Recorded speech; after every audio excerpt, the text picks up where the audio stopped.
What's up, everyone? Alex Tanner here for Talkin Shop with Outlier Firefighters. I'm here with Seth Dishno, Lieutenant with Wakanda Fire Department. Seth, thanks for coming on. Absolutely, sir. Thank you for having me. Sir? What the fuck? I spent a chunk of my life in the South, man. I gotta, You're, some things never go away, like the way I say "oh" and when you boil water, there's a couple things that people eh. laugh at me still about. My wife, when she gets angry, it comes out. she gets a little bit of that Louisiana. Your wife's from Louisiana? Yeah, Whereabouts? New Orleans. Oh, Yeah. dang. Yeah, I was North Central. No shit. Wow. Yeah, yeah, small world. I'll have Yeah. to tell her that. Our paths have coalesced more times than apparently we've Dude, thought. it's ridiculous how much the fire service connects. So I'll lead this one off with a little bit of a story. So obviously, you guys know my show. We do a little balance between some national people and some local people. And Seth and I met a couple years ago at FDIC of all places, where that's the place to meet people. Obviously, right? And it's pretty rare that you meet someone in your area, much less age and all that. Like, it just doesn't always line up that way. And beers, conversations, networking, all that fun stuff at FDIC. And we kind of got connected by my lieutenant, by Booth, a little bit there too, but still similar struggles, similar age, similar family dynamic, and it just kind of clicked and it made sense. And we talked a little too much that first night about everything, right?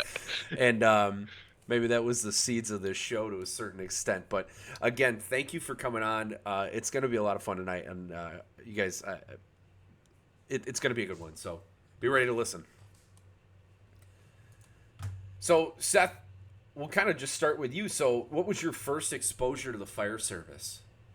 All right, so I'm just gonna start this out. Obviously, the disclaimer that this is all my views and opinions, not that of my employer, fire district that I work for. I should just run that across the Yeah, right. bottom Yeah, of it. go across it. I don't know if there's any like does that actually mean anything, I but don't. like, yeah, no. Everybody says it, so I say it, right? Yeah. So I didn't start out like the traditional fire family. My family is not at all involved in public service. As far as my immediate, parents or grandparents, I think I had a great uncle actually that was on the Rockford Fire Department way back in the day, but nothing immediate to me.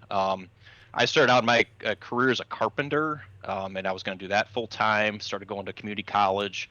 Was kind of like, carpentry wasn't really, it was just not what I was looking for. So I was like, I'm going to go to IT. I'm going to be a computer guy, right? Computers are what I got. I was a bit of a nerd, but there wasn't a lot of fulfillment in that. The classes were super easy. It just wasn't. It wasn't a challenge for me. I wanted something different. So I looked into law enforcement and started going to the dark side. So I was like, hey, a police officer should probably have some emergency medical skills. So I signed up for an EMT class in preliminary at community college in my education there. And pretty early in one of the nights, one of the guys reached out to me and he was like, hey, you should go down to your local fire department and sign up to be a volunteer. It'd look really good on your resume, help the community out. I was like, okay.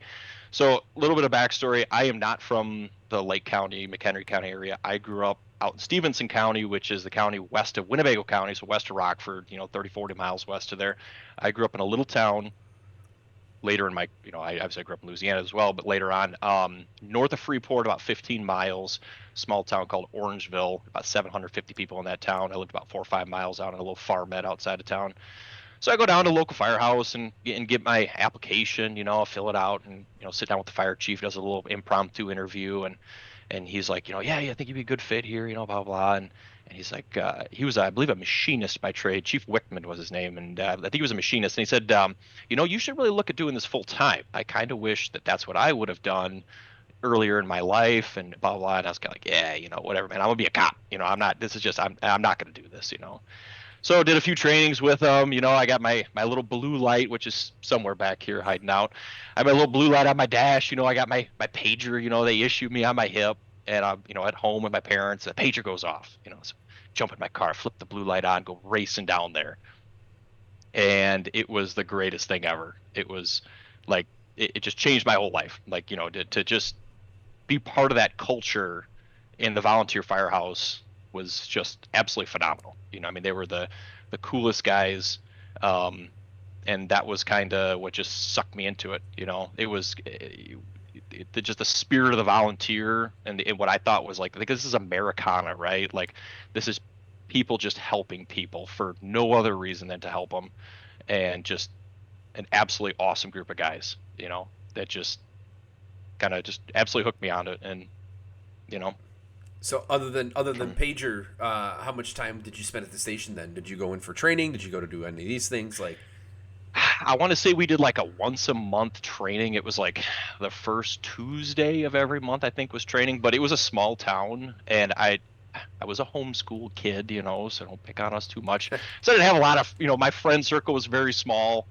So it was like, you know, I talk about this with guys at work. Like everybody's looking for a tribe, right? Because like we're trying, that's just us as a human, right? Human race. it's And Maslow. it was like Yeah. I found, yeah, exactly. I found my tribe, and I found this group of people that I could just absolutely bond with.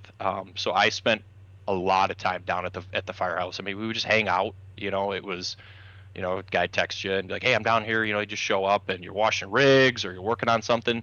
Everybody was obviously we were all tradesmen or something along those lines. So everybody had something to offer. So we did all our own, most of our own work in house. So we're always working on stuff there and, just hanging out, really when it came down to it. Yeah, yeah. I was fortunate enough to have the same kind of vibe too in the beginning, right? And um, would you say like you instantly know if somebody came from that background in the fire service, meaning volunteerism, pager, paid on call? Would you say Yeah, I that you're think able to so. pick Yeah. that up usually pretty Yeah. quick? It's just different, right? Yeah. Because it's like, it's just a different mentality, and I know like, obviously, the guys like to troll the volunteers, right? They're hobbyists, they don't know what they're doing, but like they're the most genuine group of people, right? They're if they get injured, these guys were electricians, they were mechanics. None of these guys, there wasn't, I don't, I want to say in our department, I don't think there was one guy off the top of my head that I can think of that was full time on a department. So Stevenson County, there's only one full time fire department in Stevenson County. That's the city of Freeport. Yeah. And I don't think there was a single Freeport guy that lived in our fire district that was a part of the fire district. Everybody else, there were some guys in neighboring town. I think Lena had a couple of them, but none of them lived in Orangeville. I was, at that time I wasn't career, but there weren't any career guys there. So it was like, just, I don't know, that genuine fireman volunteer attitude was just so, I don't know. It was something, it kind of like, it just pulled at you. No, I get it. It was foundational, right? Like, Yeah. do you feel like that really like gave you insight onto service to others, right? Do Yep. you feel like it built that up in you?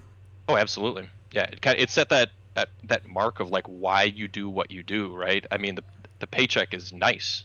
Don't get me wrong. I've had this conversation with, different, administrators I've had over the past, where it's like I've done this job for free and I would go back to doing it for free tomorrow. I'll pound nails if I have to. I love my job. I love my benefits that I get. It's phenomenal. My employer is incredible, but it's the love of the job, right? It's getting to help people, and that's the basis of everything that we're supposed to, like the public service that we offer. Yeah. Here's a funny question for you. Oh boy. So, let's say you win the lottery and you don't have to work anymore. You think you'd still be a fireman in some way? Absolutely. That's no question. Yeah, Yeah. I Yeah. get told I'm nuts for that. I would Yeah. still volunteer No. somewhere. I, Like I was gonna say, I like, might not work where I'm working. my wife and I have these grand plans. We're talking about retirement and where we're gonna end up, and I'm not one of these guys. I don't want a big house on a beach. I want I want a little slice of heaven in a cabin up north somewhere. And 100%, I see myself walking into local firehouse and just be like, hey, can I just be a blue shirt and ride Yeah. an engine? That's all I want. I just want to be a part of this still. I think about it like what after career, what I would do if I would totally shut it off or stay in the game somewhere. And I mean talking to me, I'm a big training guy, and I feel like even that would pull at me somewhere in IFSI or something like that, right? Sure. And but yeah, I think the same way. Like even if I had a ton of money, like I'd probably go volunteer somewhere. at the local fire department, right? right? Just because it's just one of those things. It's just what we do, man. You know. Absolutely. So from there, how did you get to where you are now, right? Um, your current department, did you work somewhere before that? You know, that kind of thing, right? How did you get to where you are now in terms of promoted to lieutenant now? Sure. So yeah, so I started out as a volunteer fireman. I, said how I fell into that. I was like, this is what I want to do. So I transferred my, I would start transfer my college credits to Rockford. They were the closest one that offered a fire science degree. Awesome program. Went through the fire science program at Rock Valley. Started in the paramedic program through St. Anthony's. In the meantime, I got hired by two different private ambulance companies. One out of Freeport that no longer exists. They did mostly inter-facility transports. And then I got hired by Lemons Ambulance out of Lena, Illinois, which is they've been around forever. And that was it was actually really cool. They did 911 response to most of the northern parts. So Route 20 kind of splits Stevenson County, goes right through the middle of Freeport. They cover most of Stevenson County north to the state line to Wisconsin. It's a huge district. So I started running with them first as an EMT, and then once I got through paramedic class, running as a paramedic through them, which was a bit of a like my favorite part of ambulance history that I have. And I'm not a big EMS guy, like I love it, but it's not like the cornerstone. But we ran as EMT paramedic ambulance with 15 to 20-minute response times and 25-minute transports to a regional hospital. Damn. So I mean, if you had a STEMI, if you were having a stroke, if it was anything more than a fender bender, we were calling a helicopter to get you to Rockford. That was, I mean, we called helicopters constantly. So the experience I got there and the confidence as a paramedic was second to none. I love that part of my career history because like it just really grounded me in my skills, because you could yell into that radio all you wanted, and odds are that you weren't going to get it. It isn't like now, right? I mean, like you go on an ambulance call, right? You're probably showing up 3 paramedics, Yeah, we are. Yeah. right? And then, hey, things are going south. You key up, and Give me 3 more. It's endless, right? Yeah. I mean, you could get 20 paramedics there within 10 minutes, right? So it was a cool experience, kind of a confidence builder in myself, in my own skills, and kind of working with other people.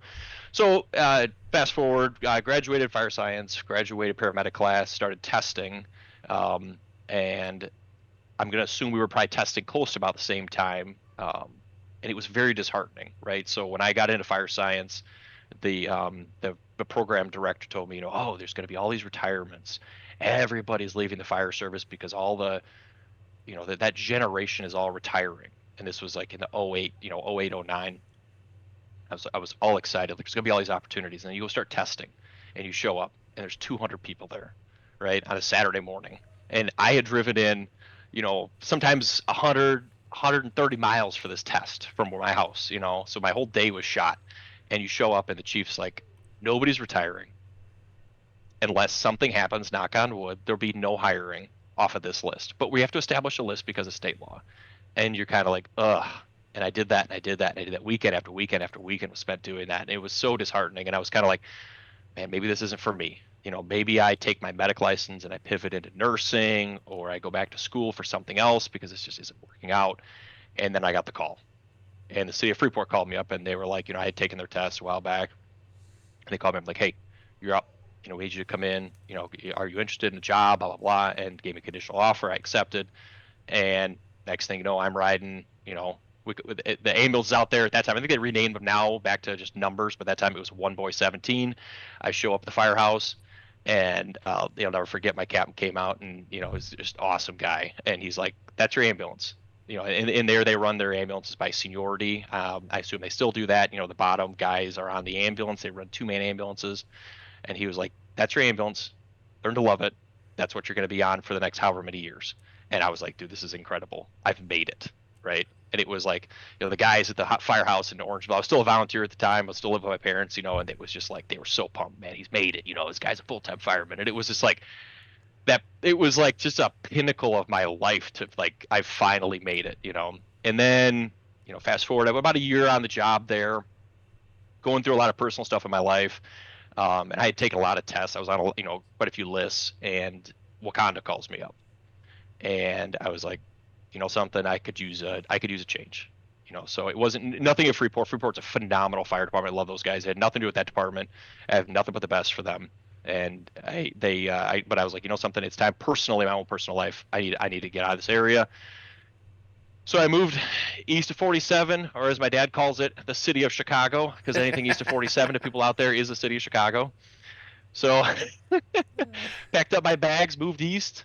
Yeah, and I've been with Wakanda now for a little over 10 years. I'm on. I was back up a little bit there. When I was a volunteer fireman, I was on Division 17's TRT. I got all my tech certs, so I came over here. I'm on Division 4 and 5 as TRT. So now I obviously went through the steps, promoted lieutenant. I run the vehicle maintenance program at Wakanda, also on the training committee. As we work together doing training stuff. I did, for a very short stint, become a fire investigator. Not for me. It's not my niche. I'm with you. Yeah, hats off to those guys. It was just not my niche. I did my time in it, but it wasn't for me. I like overhaul too much. Yeah, right. But try to be super active with the fire district. I served 2 terms on the union board for the 4876, and am also a current member of the AFI Honor Guard for District 6. Fucking renaissance, so that's kind of man. Yeah. Me in a nutshell. Yeah. Where I'm at right now. Yeah, I mean, that's quite a lot for 10 years, right? Well, and that's just Wakanda 10 years. I apologize. I mean, you're going even longer than that. So yeah, I've been 15 years 15, now. I've been doing this. Yeah.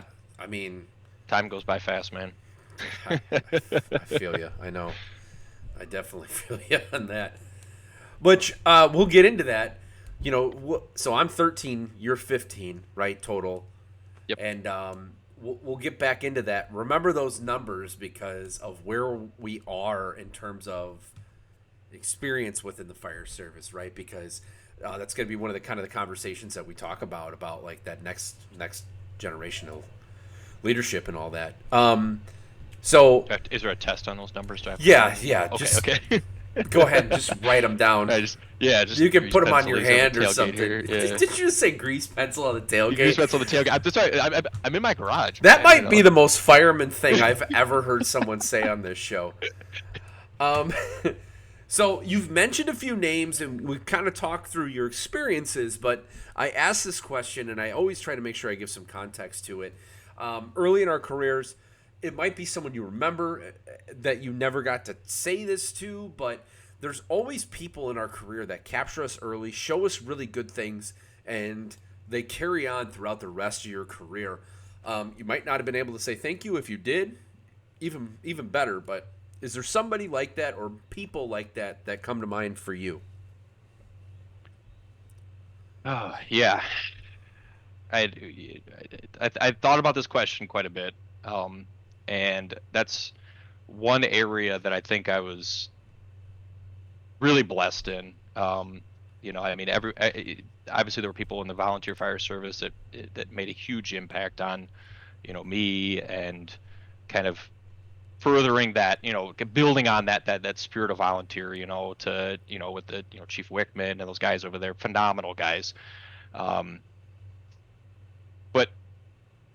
coming here in Wakanda, we had like those, I always say, like, it's funny because I went through this time period where, like, I don't know why, but the statement of like we stand on the shoulders of giants, and I thought of that.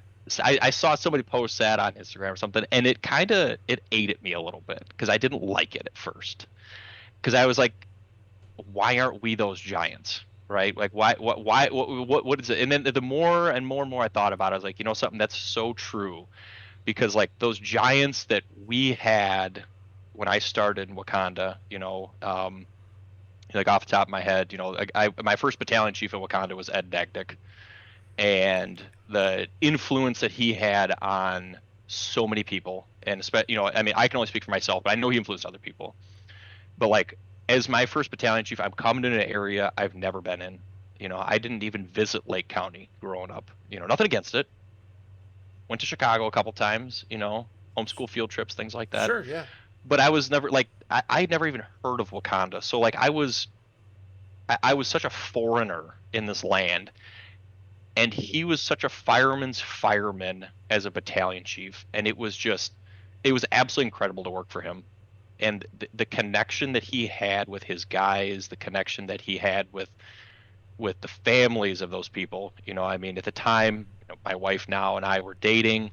Um, like the connection that he made with her and made her feel so welcome in the firehouse and to be around, and his family around the firehouse. It was incredible, and then at the time when I started, Chief Schlick was our training officer, and obviously, you've discussed Al Schlick before, Yeah. Absolutely incredible, right?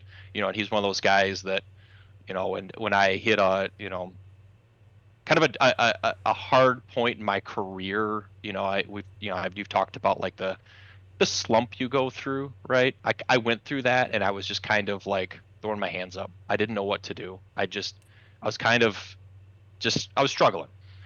And I had talked to a couple retired battalion chiefs about my issues, and Al and I had talked, I've talked to him at the FDIC, obviously when his training chief, he was a great guy, we talked, but never had like a super personal relationship with him. And then all of a sudden I get this phone call. I'm out in the bays on duty, and it's Al Schlick calling me. And I was like, never talked to him on the phone before in my life. And I answer the phone, and he's like, hey, heard you're going through a hard time. I heard there's some struggles. Talk to me about it. And it was like, people like that are so hard to find anymore, because we've lost that in the fire service, where it's like, just to reach out to people and have that personal connection, to just be like, hey, I heard you're going through a hard time. Let's talk you through it. What can we do to get you going? And at that time, like, it's such a humbling experience for me, because at that time he had so much more on his plate, right? That was, towards the end for him, and for him to take that opportunity to reach out to me was so humbling, that it was like, that is what the fire service is supposed to truly be about. It was incredible. They just, to have that experience with those people is phenomenal. But I would say, singling people out, those two had the greatest influence on my career to get to where I'm at right now. And that's not a pride thing on my part. I'm just proud that I was able to actually even know those guys, right? That just embodied the spirit of the fire service. That, absolute legends. It's absolute legends, right? And I didn't get to personally know either of them, and their names came up frequently as I've done more digging the last few years for those people, for who represent it. I don't care, and I'm not going to steal your airtime, but I don't care where you work. Steal it up. I don't care how bad culturally the area that you work in general can be, right? All over the country, there's pockets of that everywhere. There are always people like those two in those areas, and they just have to be found. And I think what makes guys like that so much better is they are at street level. You know what I mean? Mm-hmm. They're not this unapproachable ivory tower type thing, and that's why you don't always hear those names in that way all the time. They might not be given keynotes at FDIC, and that's not that people that give keynotes at FDIC are bad. I am far from saying that. What I'm saying is there's still local heroes that are absolutely studs in your area, and that's my little soapbox for people that listen to this that need to know those things. And even if you, like me, I didn't get to meet either of those two, but one of my mentors was one of their friends. I talked to you. I get to hear about stories from the two of them firsthand from you. And so there's still a way to connect to those things. So if you're feeling jaded as a fireman in your area and you don't think that exists, I guarantee it exists. You just got to find it. So thank you for sharing those two. Oh, absolutely. Absolutely. Absolute fucking legends in the area for sure. So from there, that's the opening question. See, not so bad. We're fucking rolling already, and I've already sworn like 6 times, so now I got to put the disclaimer on this one. But I think I'm too small where they don't even notice anyway. So yeah, I could probably play music in the background. You'll get zucked on this one. We'll get sucked. Yeah, I don't know. We'll see if he owns Spotify or not. He probably does. He owns everything now. Yeah. So we already hinted on the turnover, right? And I'm going to set the stage for this question, right? So we already talked about both you and I in our time into the fire service, right? And I feel like you look around now and you realize, holy shit, we're in that zone right now where we've got to do something, right? It's the lead, follow, or get the fuck out, right? And I feel like people in our age group, time in the fire service, not necessarily time in our department, but time in the fire service, it's I think we're the start of those giants now. Not, and I'm not trying to blow some, smoke up our asses, but like people in our demographic, it's our opportunity now. And I know you shared that with me, so let's talk about that. Yeah, so like, and I know you're obviously your lead up question, this with the turnover that we had, and we talked about that, where it was kind of I ran into that with the hiring thing, and we see that, just what like kind of the lingering. There's still a couple people still kind of hang out, haven't retired yet, but there was that turnover. The fire service wasn't prepared for that, in my opinion. Again, these are my opinions. We just there was this big shift that happened, and obviously, economical, the recession, and all this, rigmarole. So this turnover happens, and all of a sudden now you have people that are put into leadership positions, and I'm not even talking about administration. Nothing that I'm talking about has anything to do with administration. I'll get into that later on.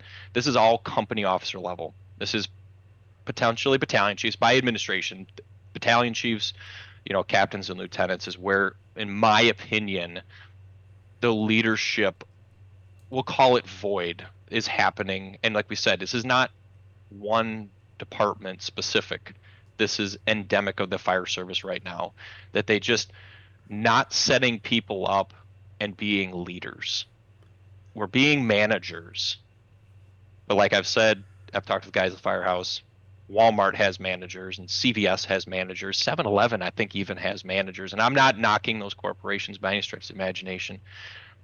But the fire service has leaders. And like we talked about those legends and those giants that came before us, we have to have leaders in the fire service.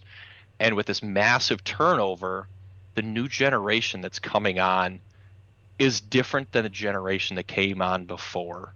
And that's not a knock at the previous generation or the current one, but we have to realize that it has to be handled differently and that they have to truly be led. When I got hired by Wakanda, I was 24 years old. I was a country kid. I'd already had a full-time job. I've been working full-time in carpentry since I was 16. My life wasn't going to change a lot based upon the interactions that I had at the fire district. Now you see we have an awesome cadet program, brings on young people under the state hiring age for full time. They get them through the fire academy, they get them into paramedic class, and then odds are we hire them full time, right? They get a lot of points. It's kind of a, what do they call it, like a farm Farm program, team. right? It's a farm, and it works really well, right? Because they, once they come on, not that we treat them any differently than people from the outside. As an outsider myself, right, you should never treat outsiders differently. It works really well. But when you bring in these young people and they're exposed to the fire service at such a young age, they've never probably had a full-time job before. You have no idea what their home life is like, right? They're still living home at that age. Odds are 99% of them.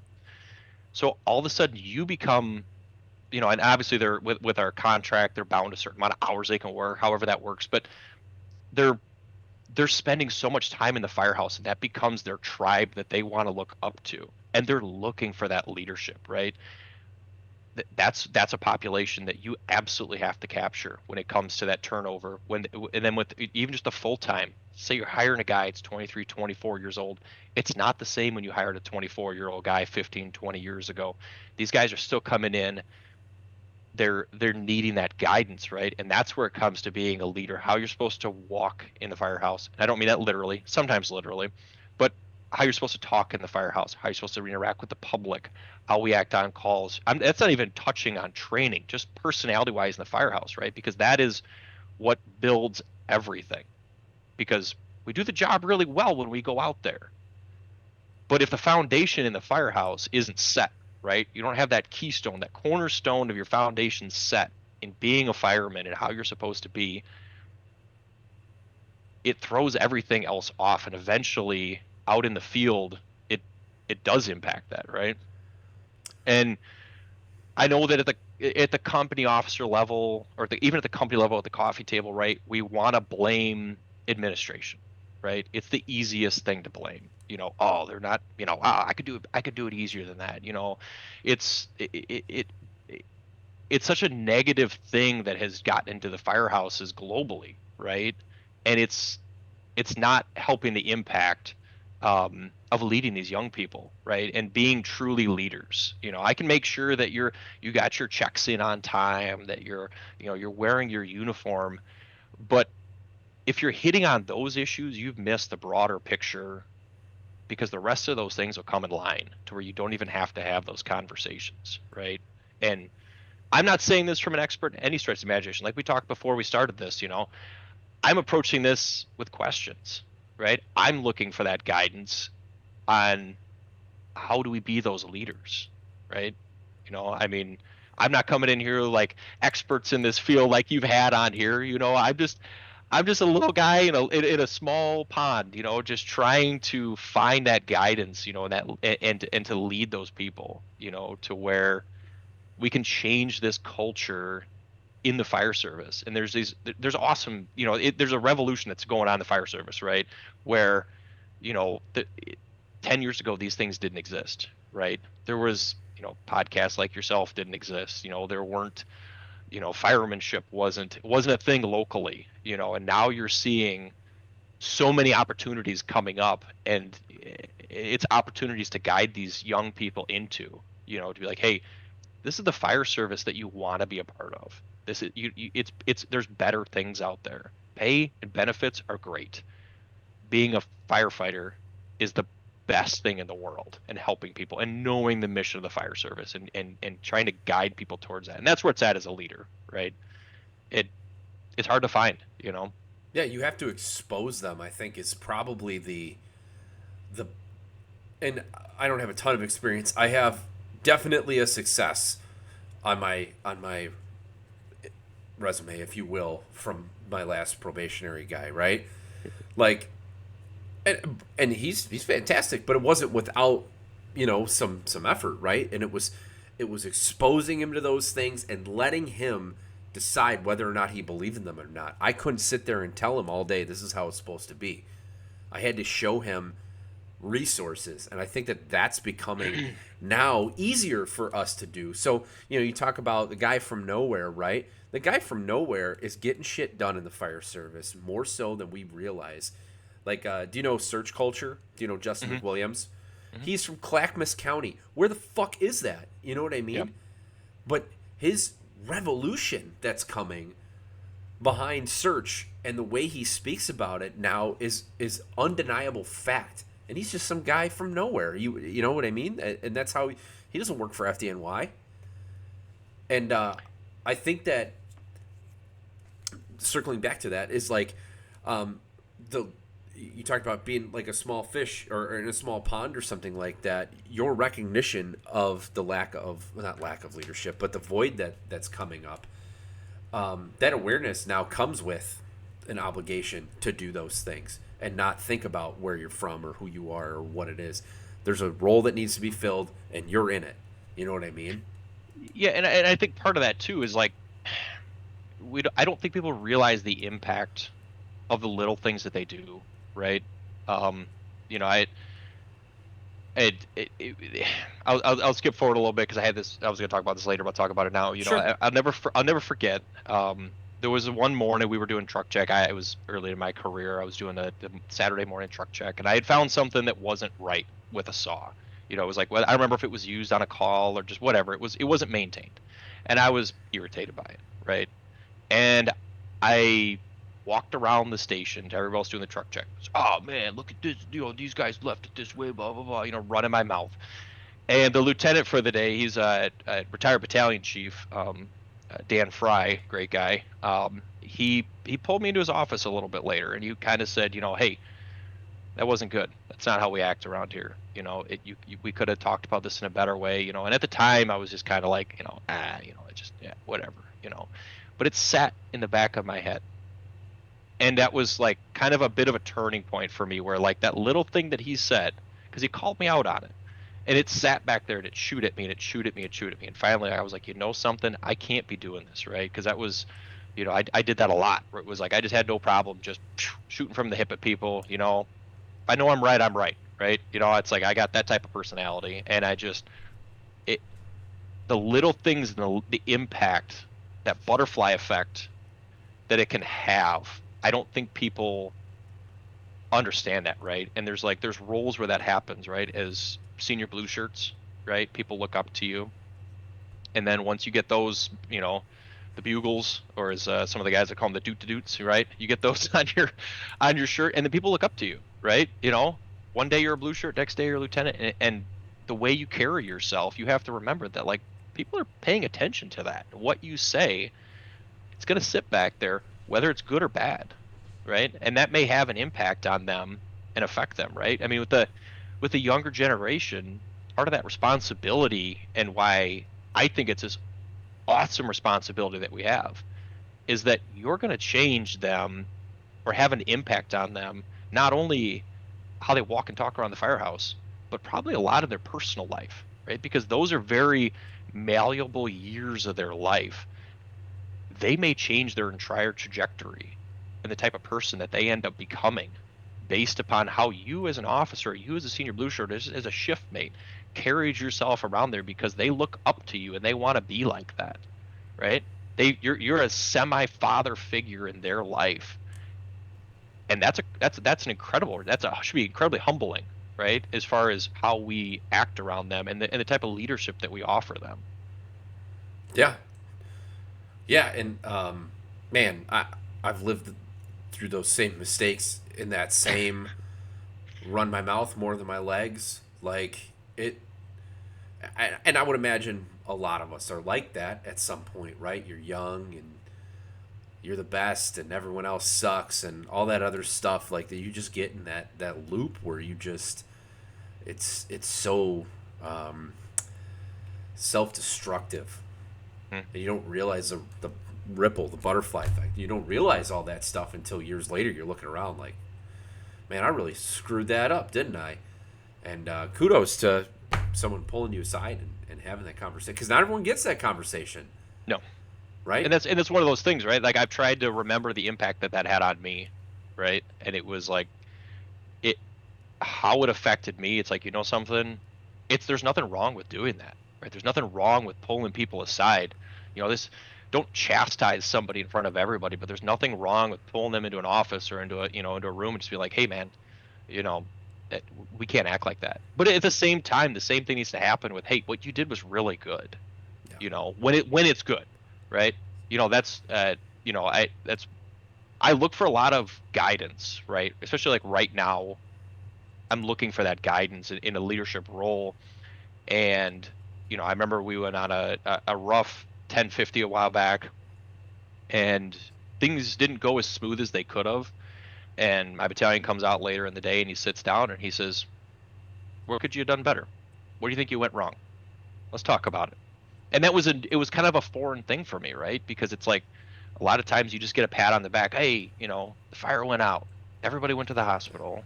Everything's great. And it's like, but I don't learn from that. I want to know where, because if I can't know where I went wrong, I can't know how I did better, right? So that was another one of those impacts on me. It was like that spoke to me as like that's a real leader that comes out. It's like, hey, give you an opportunity to call yourself out on what you think you did wrong. Here's where I think you did wrong. Yes, everybody was, everything in the end wasn't a bad outcome, but I think we could do better. Here's how we can improve. Let's work on that. And that's, I think, like try to glean some of those things into a leadership style is, I think very beneficial. Do you have those conversations with your crew, like just in a informal setting, a small group, Yeah. after calls? And is Yep. that something that you picked up from experiencing it like that, or is it something that you felt a need for? How did that? I think it just kind of has organically come that it was just like it made such an impact on me. I mean, we've got an awesome group of probationary guys where it's like they've come into my office while I'm putting in calls, and they'd be like, "Hey Lou, hate to bother you, but like, what can I do better?" And it's like it's phenomenal to hear guys say that, because like that's such a self-realization that you just don't see a lot anymore. It's so easy that, hey, the call's over, everybody's back in the barn, let's go kick the TV show back on. It's 9 o'clock at night, but no, I think like it just organically happened that like it had such an impact on me that it's like I want to try and continue that. I don't know, maybe it doesn't impact anybody, but maybe you catch one guy, Yeah. right? You just it's small steps, right? Yeah, I mean that's a small cultural thing that shows like volume of the mentality that people have, right? If they're not afraid to ask that, then they're not afraid to screw up at training usually. Like Hmm. that's a real good underlying cultural thing. And whether that's department wide or just your crew, at least it's something, right? Where, you know, if they're willing to do that, that's awesome. That's something that everyone should try to have within a crew, right? Or within a department, hopefully. But so is there also then a formal process for incident reviews and all that fun stuff? Do you Yeah, they do a guys? formal. Yeah, we have a. Yeah, Yeah. they do. On, like fires, or if there's some kind of like a large vehicle accident or water rescue or something like that. They do larger ones, but I think the benefit of on a crew doing it with your crew is just it's different, because it's nobody wants to get called out on the floor in front of 20 guys, right? Or 10 guys or whatever, however many guys were there. Like nobody, guys or gals, nobody wants to get called out, and I think that it's more beneficial on a crew size, in my opinion. Yeah. Because it just making somebody look like a buffoon in front of everybody, and none of this should be geared that way. Yeah. But I think like calling people out in front of a large group like that, I just don't think it's as beneficial as like company officer one on one or just with the crew. Like, hey, let's go over this. How could we have done better? Because you know I always want to be that crew that like shows up at the battalion, just knows like I know those guys got it handled, right? Whatever task I give them, Yeah. I know I'm not going to have to double check on them, right? Seth and his crew are on it. I know those guys are dialed in. They got this. Not going to have to worry. Yeah. Oh, that's the ultimate compliment when You you know? pass someone up for an assignment. Yeah, right. That's you don't even need to say words at that point. Like, you just, right. You've made it. You got it, Chief. Exactly. Yeah, for sure. So we've talked personally, you and I, loads about preserving culture, and we kind of talked about shoulders of giants and some of that stuff. What would you say? We'll do two. We'll do two things. So you want the happy or the sad first? I always like to end on a good note, so let's take the sad first. All right. So what would you say right now in the fire service would be the most lost cultural thing in the last 20 years or however, roughly around when we started? What would you say would be the most lost cultural thing? I can't think of a word other than thing. You're good. You're good. Nailing it down to one thing, it would be really difficult. I think it's just that the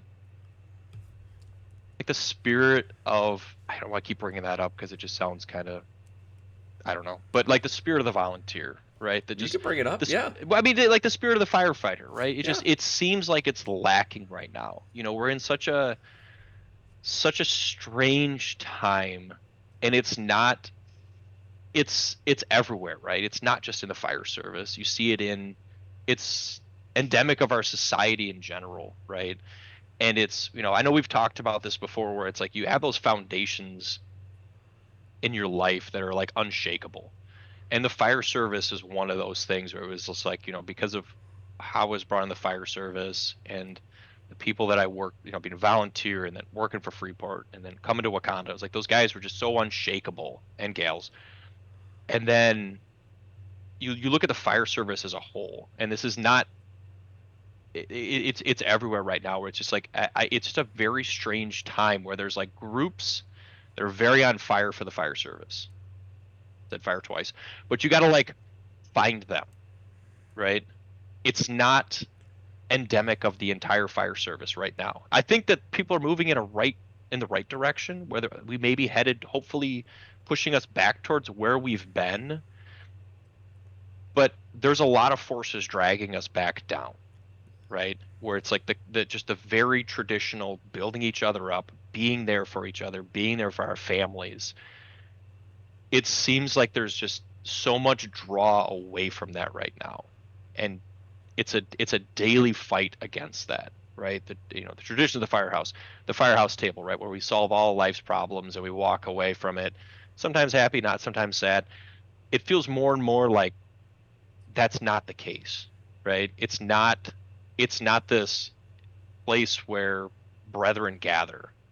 It's a sometimes a hostile bed, right? And that's very strange, right? Because like we're all supposed to be here for the right reasons, and it's just like it's traditions like that are forebears set up for us, and it's just kind of getting torn down. And I think that's where that kind of circling back to that leadership thing, like we need leaders to step up and guide us back towards that right direction. Stop being managers. Stopping the conversation only when it goes to a point where it's something that is negative in an employment setting where you shouldn't be having that conversation anywhere. Start steering that conversation as a leader just in the fire service, and how we can have better conversation as firefighters, right? Around tradition, right? Yeah, yeah. Why we do what we do, right? Don't be negative towards the retiree that comes in, right? Those are the people that set up the foundations for us. They were before us. It's like, oh, the old guys are here. It's like, there should be no negativity towards the people who set our foundations for us, right? We're not better than them. They put in 20, 30 years here. Those are our brothers and sisters that retired before us, right? Like getting that type of tradition back into the fire service and just trying to build up a culture, because sometimes it feels like in the fire service we're just kind of swimming without any waders on, right? It's like, I don't know where this is going to end up, because there's some places that have awesome culture, and then people talk about wanting culture, but then they don't do anything towards trying to create that, right? It's an easy, fun buzzword. Yeah. It's easy to say, and some people are doing phenomenal jobs at it. So why are we reinventing the wheel here, right? We had this before. Other people have it. Let's go get it. Yeah. Right. Let's bring that culture back. Let's bring those traditions back here. Right. We don't always need to create new traditions. What we currently have is great. Right. This is what bonds us. This is what, has allowed the fire service to continue as long as it has. I'm not saying that we should be unimpeded by progress, but you don't just tear down the temples that you had built before to build up new ones for the sake of building new ones. Right. Because that's culture. Where we're at is, I'm not trying to get in a political thing, but that's like where we're at as a nation, right? We're tearing down all the what built us, right? And I'm not talking physically, literally. It's just like we're kind of lost. We're just swimming in this cesspool of non-guidance, and we need those leaders to step up and just be like, this is the way it's supposed to be. This is what we're supposed to do. Yeah. Not because it's what they think, because it's leadership, right? Yeah, I mean, you could change the bad, but that doesn't mean you have to delete the good with it. Like, exactly, right? You can't just ignore that. There's certain things. I would say like one of the best indications would be like pranks or ball busting, right? So, pranks and ball busting comes with trust. Those don't exist. Then it is harassment. Then it is bullying. Sure. Then it is those things, right? That the modern workforce and the HR people of the world would tell you are bad, right? They absolutely are, right? Because if you don't have an established relationship and a brotherhood and a sisterhood and a trust with somebody, and all you do is poke and bust balls, and you're not there for them when they need you, that's not how that works, and I would say that would be an indication, I think, of among many, right? We talked about symptoms versus the disease, and that's probably more of a symptom versus a disease. But to kind of draw on what you're talking about, that's kind of one of the things that I was thinking of. Like, culturally, what do they tell you? Have thick skin, you're going to get your balls busted, you're going to get this, right? And you absolutely will, right? And in the fire service, it molds us into people to a certain extent, right? But then that same person that's doing that, if they're not also teaching you stuff, if they're not also giving you a slap on the back saying you did a good job, that's not the fire service. Yeah. That's that's the key difference in that, right? That's a frat house at that point, right? Right? You're dead on, right? Uh, yeah, dude, I couldn't agree with you more. So then, what are we doing right? What changes culturally? What changes with this shift in society? What are we doing right now in the fire service that's successful? I think a there's this revolutionaries, right? These groups that are coming up, and it's capturing people, right? It's it's kind of filling that tribe, and as like as silly as that sounds, it's capturing to people, right? To be part of something bigger than yourself, and it's kind of what lays out the framework for the American Fire Service, that you're part of something. And then I view these groups that are coming up where, maybe it's a patch or it's a sticker, it's something, and as silly as that sounds, it captures people and it makes them start thinking and start heading down that path, right? Next thing you know, you're listening to podcasts, you're pulling up a 3-minute YouTube video, or it's 9 o'clock at night and you're sitting in an office and you're watching 2 hours of something you had no intentions of watching. I think that is where the fire service is really going to excel if we continue down that path and we don't lose that fire, right? It's awesome seeing these guys start up. It was, I know you had Jeff Bryant Jr. on your podcast. I was in paramedic class with him. Yeah, He went to Rockford in paramedic class, and like seeing he is how well he is excelling in what he's doing, and seeing that, like, it's so awesome because he's another guy that was, from a small town, and it's like country boy in a big city, and now he's doing the Lord's work in lighting people on fire to want to do that, and I think that, like, those little things turn into bigger things, right? As much as you can focus on the negatives in life, because it's easy for us to do because we're bombarded with it everywhere we look. Anytime you turn your phone on, right, it's always something negative. There's a flip side to that, where there's that positive stuff that's happening and it lights people up and they start doing these things. And next thing you know, they're talking about, hey, I went to Nozzle Forward and it was awesome, we should go.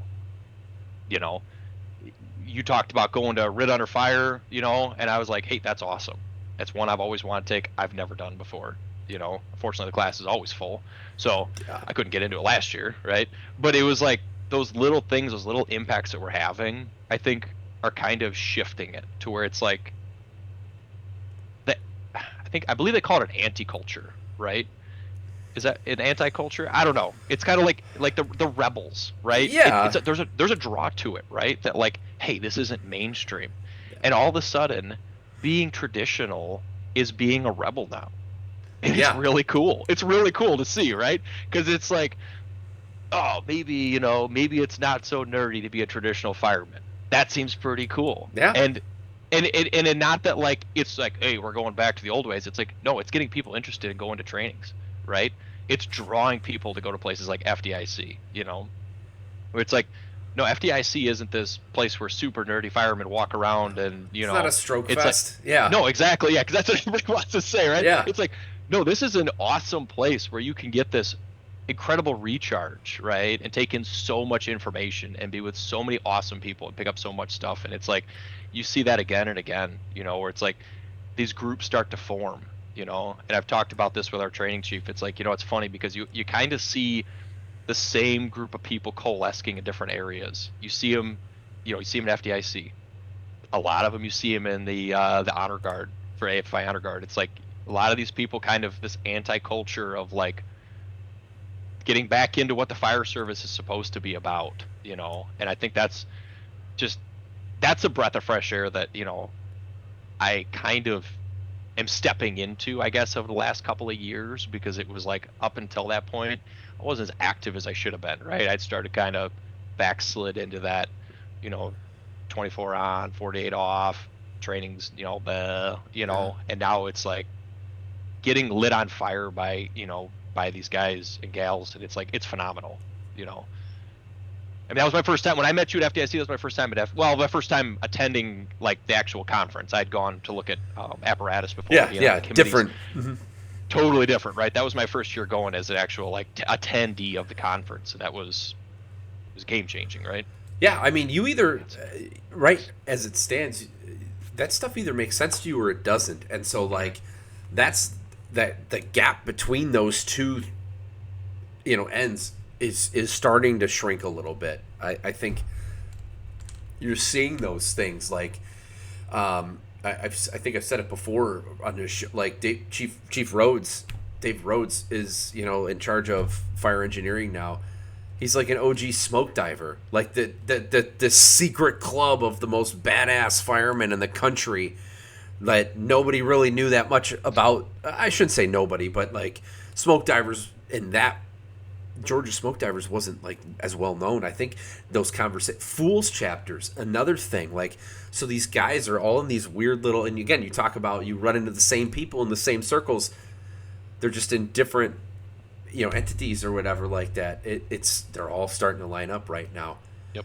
And so, yeah, it's becoming undeniable to a certain extent. So, it's cool to hear you talk about the positive shift that's happening with that. Yeah, I appreciate you sharing your thoughts on that. Like, it's good shit. So, with that, new people coming in, and we talked a little bit about like maybe exposing them to some of those things, but outside of that, right? Maybe you can't get them to go to classes, you can't do stuff. As a company officer, what are you doing on shift to kind of nudge people in that direction?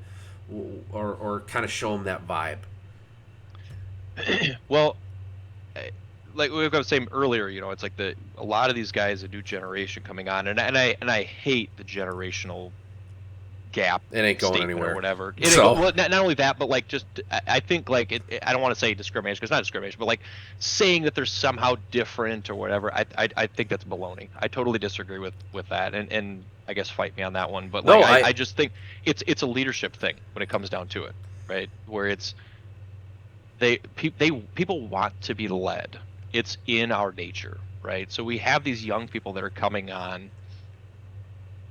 and they're open vessels wanting to be filled with knowledge, right? They want to know, and it's being that leader, right?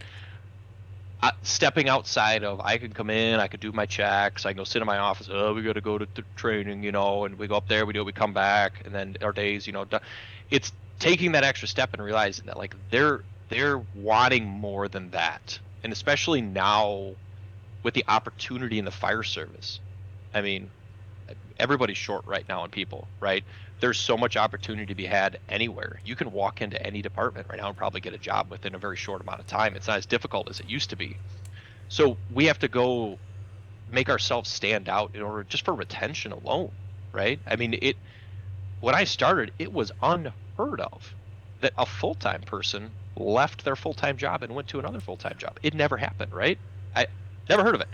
And you hear about it more and more now, where it's like people are shifting, trying to find, and a lot of it has to do with culture, right? And I know we keep touching on that, but it does, because it's like, well, I don't like the culture here. I'm going to go over here where I hear that it's awesome. Now, whether the grass is greener on the other side of the field, that's to be determined by them, but still it existed, and something that never happened before. You never lost guys before. Yeah. So instilling that, like, wanting to just spend the time with people and go through whatever that they fill their minds, right?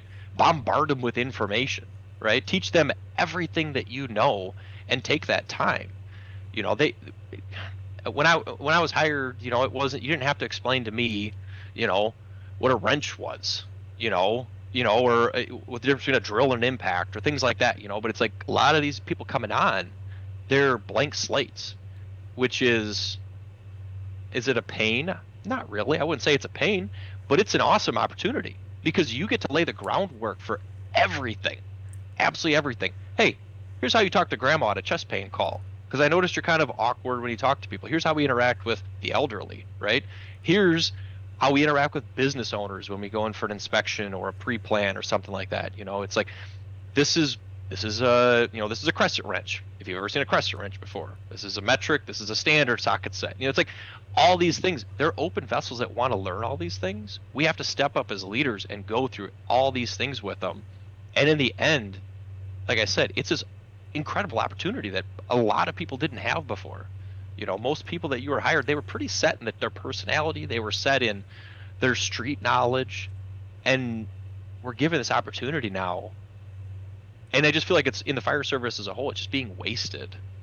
Yeah. And we're not taking those opportunities because we want the easy way out, right? Because we've lost what the fire service it was this bigger thing, and it meant so much more to us, right?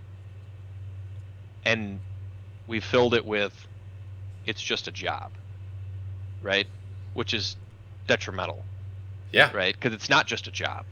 It's more than that, right? And that's, I think, that's your blessing and your curse, right? That you have this opportunity, and I think more and more we've got to capture that opportunity, right? And now you've got young guys, get them excited about these classes, right? Get them into doing that. Hey, sure, OSFM classes are great. I got a pile of certs that are, yay tall. OSFM certs, they're great. They teach you a lot of things. But you know what's awesome? It's just day classes, man. Go to a conference that it just learn for the sake of learning, because that's furthering you. It's furthering the fire service. You can take those things, you can bring them back. I mean, I've learned more at FDIC in 4-hour classes than I have in any other class that I've taken before. And it's phenomenal. Yeah. Yeah, I mean, you have to get outside of your normal circle, and you have to, I don't know, my opinion, like shift training, it's not necessarily about learning new skills, right? It's not new concepts. Yes, we can discuss those things, but like your shift training should be sharpening the axe, right? We're talking drills, focusing on your firefighting skills. And then, there's a time and a place, but yeah, you're spot on, right? Get out, take classes, go see stuff.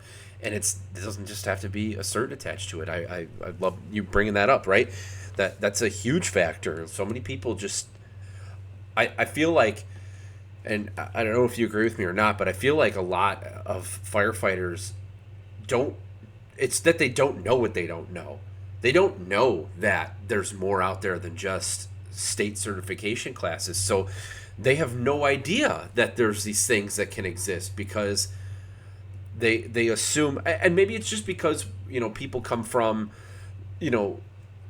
a schooling background and a college background where it's very like, you do this, now you do this, now you do this. Mm-hmm. Where knowledge in the fire service is not like that. It can be if you're not aware, but yeah. I mean, I texted you about that the other day. I was listening to your other podcast that you had, and Mineral Fire School. Yeah, it's phenomenal, right? That was incredible. Yeah. I went up there for a few years, because Orangeville was a big supporter of that. We did a lot of work up there, and that was incredible, right? And that was the burns that we did. That was a little bit different time, right? When we were able to burn houses down. It was like, to have those opportunities in those, you're not going to get that in a traditional class. It was like, people would be like, oh, that's not realistic or whatever. It was like, but you still had an opportunity, right? I went through like the RICO class that they offered there, where you just spent 6 hours just barreling through a mobile home full of like the just most unreasonable junk in the world. And you're dead. They're just killing you in order to show you, like, this is what you're capable of. Keep going.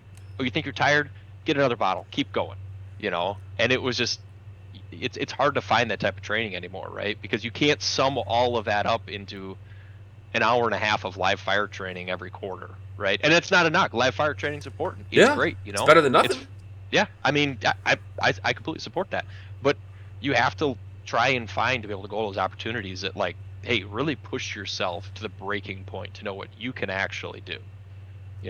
Because crawling through a can is not really showing you your breaking point, to where you realize what you're actually capable of. Yeah, and it's not that crawling through a can is bad, right? No, you are definitely not saying that, and I want people to understand that. Like, there is a place for that, and Absolutely. you can get some great training in that environment. But yeah, you're right. You got to get out of that, and you gotta just be undivided attention, right, to Well, something for training. it is because like it's understanding, I mean, and guys will complain about the live fire training, whatever, but it's like you have to understand they're working within the bounds of their budget and the time frame, and we still got to be go on calls, right? So there's there's limitations to what any department can put on, right? And you can watch whatever Instagram reel you want of whatever fire department put on something, but unless it's a dedicated class, right? You're just not going to find that, odds are, on your department's training ground. And there's Yeah. nothing wrong with that, right? They have to operate within that, right? It's different. But it's looking for something more outside of that. And it's not that you're looking for that because your department can't offer it. You're looking for that because you want to better yourself. Right? You want to push yourself. Your department isn't going to bring in all the speakers you're going to see at FDIC. That's not a negative on your department. Yeah. It's just that they're set up to be able to do that. Logistically, right? it's Just, impossible, it's common sense, right? Right? It's just common sense, yeah. right? When you bring someone in for a one day speaking, and you're going to get your entire department to sit through it, it's just not possible. Now you can set the table, right? You can put the food on the table and be like, "Hey, there's a chair here if you want to eat." You can do that, and you should do that. If you are within that group that can make those decisions. Mm-hmm. Like, that doesn't mean you don't do it, but you just have to have realistic goals and expectations, right? Yeah.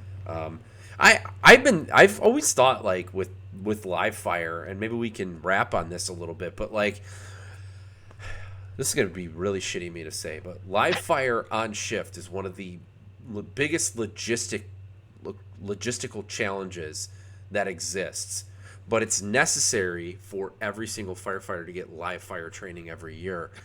Yes. How can we make this work? What can we do? What are your thoughts on being able to make that happen and have it be a quality thing? As far as like manning the shift, I mean, obviously it's tricky, right? Because I mean, we have a dedicated engine company, but let's say it's their day to be up there. Otherwise we're jump companies that are outlying stations. So it is difficult. I don't know that there's a great solution to it, right? It's one of those things that it's tricky, right?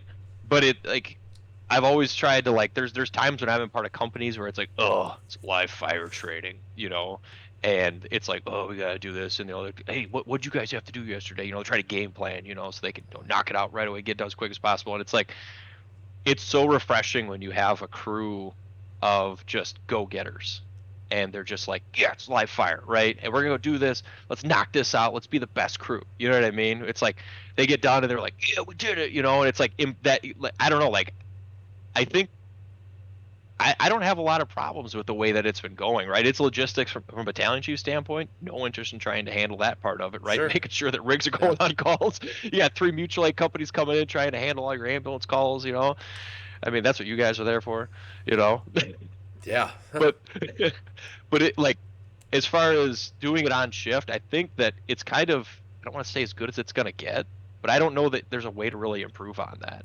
I think that, we drop down, you're out of service, right? I mean, outside of a structure fire coming in, because obviously we'd break hose and go to a structure fire if it came in. But, I mean, it kind of is what it is, to be honest with you. I mean, unless, you come up with some other solution to I mean, what do you think about sending each person to Cherry Valley once a year for a light and fight? Oh, I'm 100% down with that. Right? Like, what if and now we're talking in the policy level. So, like, all right, so, now you're up in, that position, and you can write, I don't know if that's a contract thing, and part of my ignorance on that, but, like, theoretically, like, I think ISO requires a certain amount of live fire training for every employee. Sure. To maintain an ISO rating. So theoretically, there is a standard that you could meet. So theoretically, you could be like, well, we have to meet this ISO standard. So everyone must attend X number of live fire a year, and that's going to be in a 4 or 8 hour Cherry Valley light and fight. Boom, and you're done. Sure. I don't know. I've been theorizing how it's possible, because, like, and I'm not knocking cancer prevention and all of that, right? But, like, again, logistically, like on shift, everyone's got to, so you got to clean up, everyone's got to come home, everyone's got to shower, launder their gear, switch into second gear if they have it. If they don't, then they got to launder their gear and borrow somebody else's. You go through that whole thing. And so, like, to do it with one company, cool, but to do it with multiple companies in the same organization, like, I don't know how other places make that work. Plenty of places do quarterly live burn training. It's not like our area, what we're starting to kind of do in there is new to that. It's just, I don't know. This is off script of what we talked about. Yeah. No, I think like an idea like that is phenomenal. It's getting people on board with it and realize the importance of it, right? Yeah. Because it's the tricky part, right? Because it's like, I mean, we know that 65-75% of our job is EMS, right? Yeah. There's a good chunk of it that are false alarms, but then there's that really small bit. It's like I've said to the guys in the bays before, and I don't mean this in a negative way, but I point to the ambulance and I say, that's pretty standard. We don't go into hot zones unless the cops are there, right? We stage at psych evals and things like that. And then I point to the engine and I say, but that thing will kill you. Yeah. Right? Yeah. Because when it comes down to statistics, that thing is going to kill you. That is what we need to be sharp on, right? That is what we're here for when it comes down to it, right? I know that everybody pats us on the back when we, at every fire we go to, regardless of the outcome, right? Pretty much. As long as everybody goes back, everybody's good, But if we're doing tactics that are going to get guys killed just because, at the end of it, hey, nobody got hurt, it's okay. That isn't working out, right? Yeah. And it's kind of one of those things that like we can't let that go, because the more and more, and I don't want, you mentioned safety and stuff, but I don't get a safety culture thing, right? But like it's becoming more and more pervasive in our job, in an inherently dangerous job. Yeah, dude, you're preaching the choir on that. So how long before we see, we saw what happened to the police officers in Uvalde, right? How long before it's the firefighters that didn't go in because the second engine hadn't arrived on scene? You know what I mean? And they didn't want to go in, right? And it's like, I'm not on a suicide mission here by any stretch of the imagination. I got 2 kids I want to come home to every single time I come off shift. But I signed up for an inherently dangerous job with a service to the community. And we can't over safety it to the point where we're not doing our job. And I think you just kind of brought that up to my, there you can be safe, but a safety culture, I think, is a negative impact, where you're basing everything off of safety, Yeah.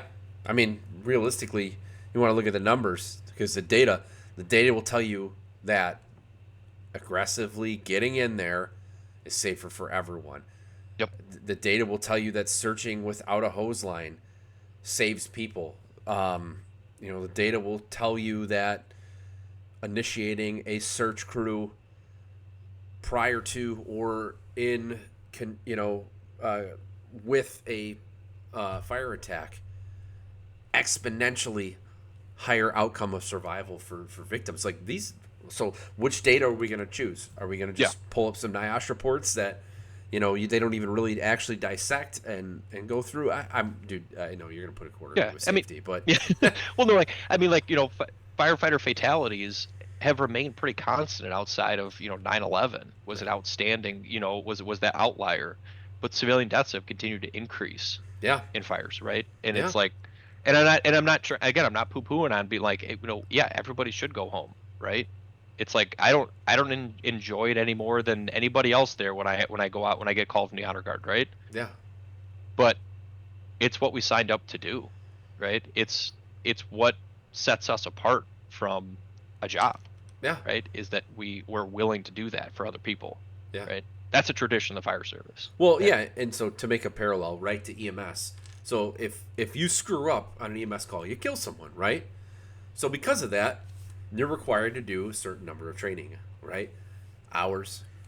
For our cases, specific classes every year, or trainings, right, that are mandated by, the EMS agency that we work for, right? Or not agency. My God, System. My brain just... Thank you. System. Right? The system comes down, they say you're going to do these I'm the one that was things, supposed to be in bed like an hour ago. That's funny.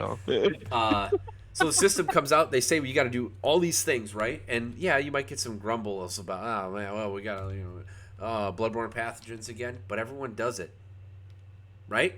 Yeah. At the end of the day, everyone does it, right? Because it's required. Yep.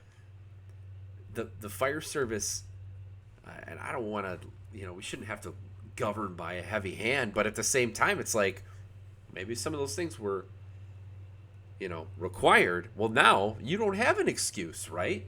And they kind of loosely require stuff with, like, again, ISO ratings and all that fun stuff. But really, at the end of the day, like, no one, I don't want to crap on the IFF, but like nobody, like, those aren't the things they fight for in our job, right?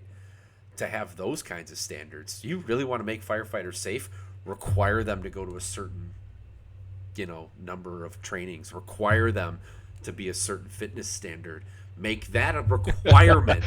Oh, right? You're treading on dangerous territory. I know. There, sir. or we can require 2 people to sit outside and do nothing while 2 people go inside and do something. Yes. Right? I trust me. You're preaching to the choir there, buddy. Yeah. I know. I keep stealing your airtime. I feel no, bad. no. You're good. You're good. These are all conversations we've had before, right? I know. I guess that's the point, right? But yeah. So you did say one thing when we were talking about youth, right? And I think you had mentioned before, like, that you don't agree with this whole there's always a generational thing, and I don't know if you realized it, but you confirmed your theory, because our generation, so you and I are roughly the same age, right? And our generation was welcomed into the fire service with the same things that people are saying about this next generation. They don't know how to start a saw. They don't know how to use tools. They don't know how to do this stuff. It's perpetual. It's the same every time. And I don't know if you realize that you had said that and that made that for you, but, like, yeah, it's pretty funny to think, like, you're right. There is no change in the generation. It's the same stuff every time. Well, there's a difference, right, in getting the, and I know there's, like, it's a little bit generational when it comes to how they're receiving information, right? Because it's something that I think that's where leadership steps in, right? Because or leadership should be there for these young people, because they're instantaneous, right? They don't understand, and I don't mean that like they, right? Because, like, we're not that old, dude. We're I know, right? You know what I mean? Like, I'm talking about these people like they're 30 or 40 years younger than me, right? They're 10 now, though, dude. I know, but, like, I'm not that far off where, like, you're not bound by this generational gap theory, in my opinion. I think what that is an excuse for people to not want to have hard conversations, because they're just a different generation. I just can't connect with them, right? Dude, 5 years ago, I didn't even know what Bluey was. You know what I'm saying? Yeah. Now I know everything about it, right? You can change, right? You can connect with people, right? I don't, I'm not a big social media guy. I'm just not a fan of the current internet. I was brought up in a different era of the internet. But that doesn't mean that I can't understand and connect with those people. And again, I'm not trying to say those people, but I can't connect with people that are in that generation to where that's what they instantaneously receive. And I can work with that, right? What they want is they want knowledge, and they want it now. Because I've got this in my pocket, right? That's their life. Right? I've got this, and I'm going to sit here and feed myself that, because it's entertainment, and it gives me instantaneous gratification for what I'm looking for. So what we as leaders have to provide is, and I'm not saying that it has to be instant gratification, but you have to be a little more tuned up than you did before with somebody else, right? Because guess what? They're going to call you out on it. Yes. Oh, you said XYZ. I Googled it. You're wrong. And then boom, right? It was like, I've had these conversations with my father-in-law, where he's like, I hate the cell phone generation. I used to be able to tell people, anything, and they believe me, and now they look it up and they found out I was wrong, It's like, but that's so true, right? So it's like, you have to be confident, but, like, be a leader and connect with them, provide that information. They're looking for it. They want to learn. They want to be led. They want to know how they're supposed to interact with each other. Yeah. They're going to emulate that. Provide that for them. Provide those conversations that are deeper, that are more than just, educate checks in for the day, blah, blah, blah. It's, hey, how's things going? How's the family? That's something that's really missing. How's your family doing? How are the kids? You know, things good at home, anything you want. And again, I know we're not counselors. Somebody comes to me with, hey, I'm having marriage problems, something. I'm not gonna give them advice on it. I'm not a marriage counselor, right? My job is to provide them with the avenues in order to get that, right? But if somebody wants to sit down and talk about, oh man, kid's not feeling well, I'm tired. Hey, I understand. Go take a nap. Get your stuff done for the morning. We'll regroup in the afternoon.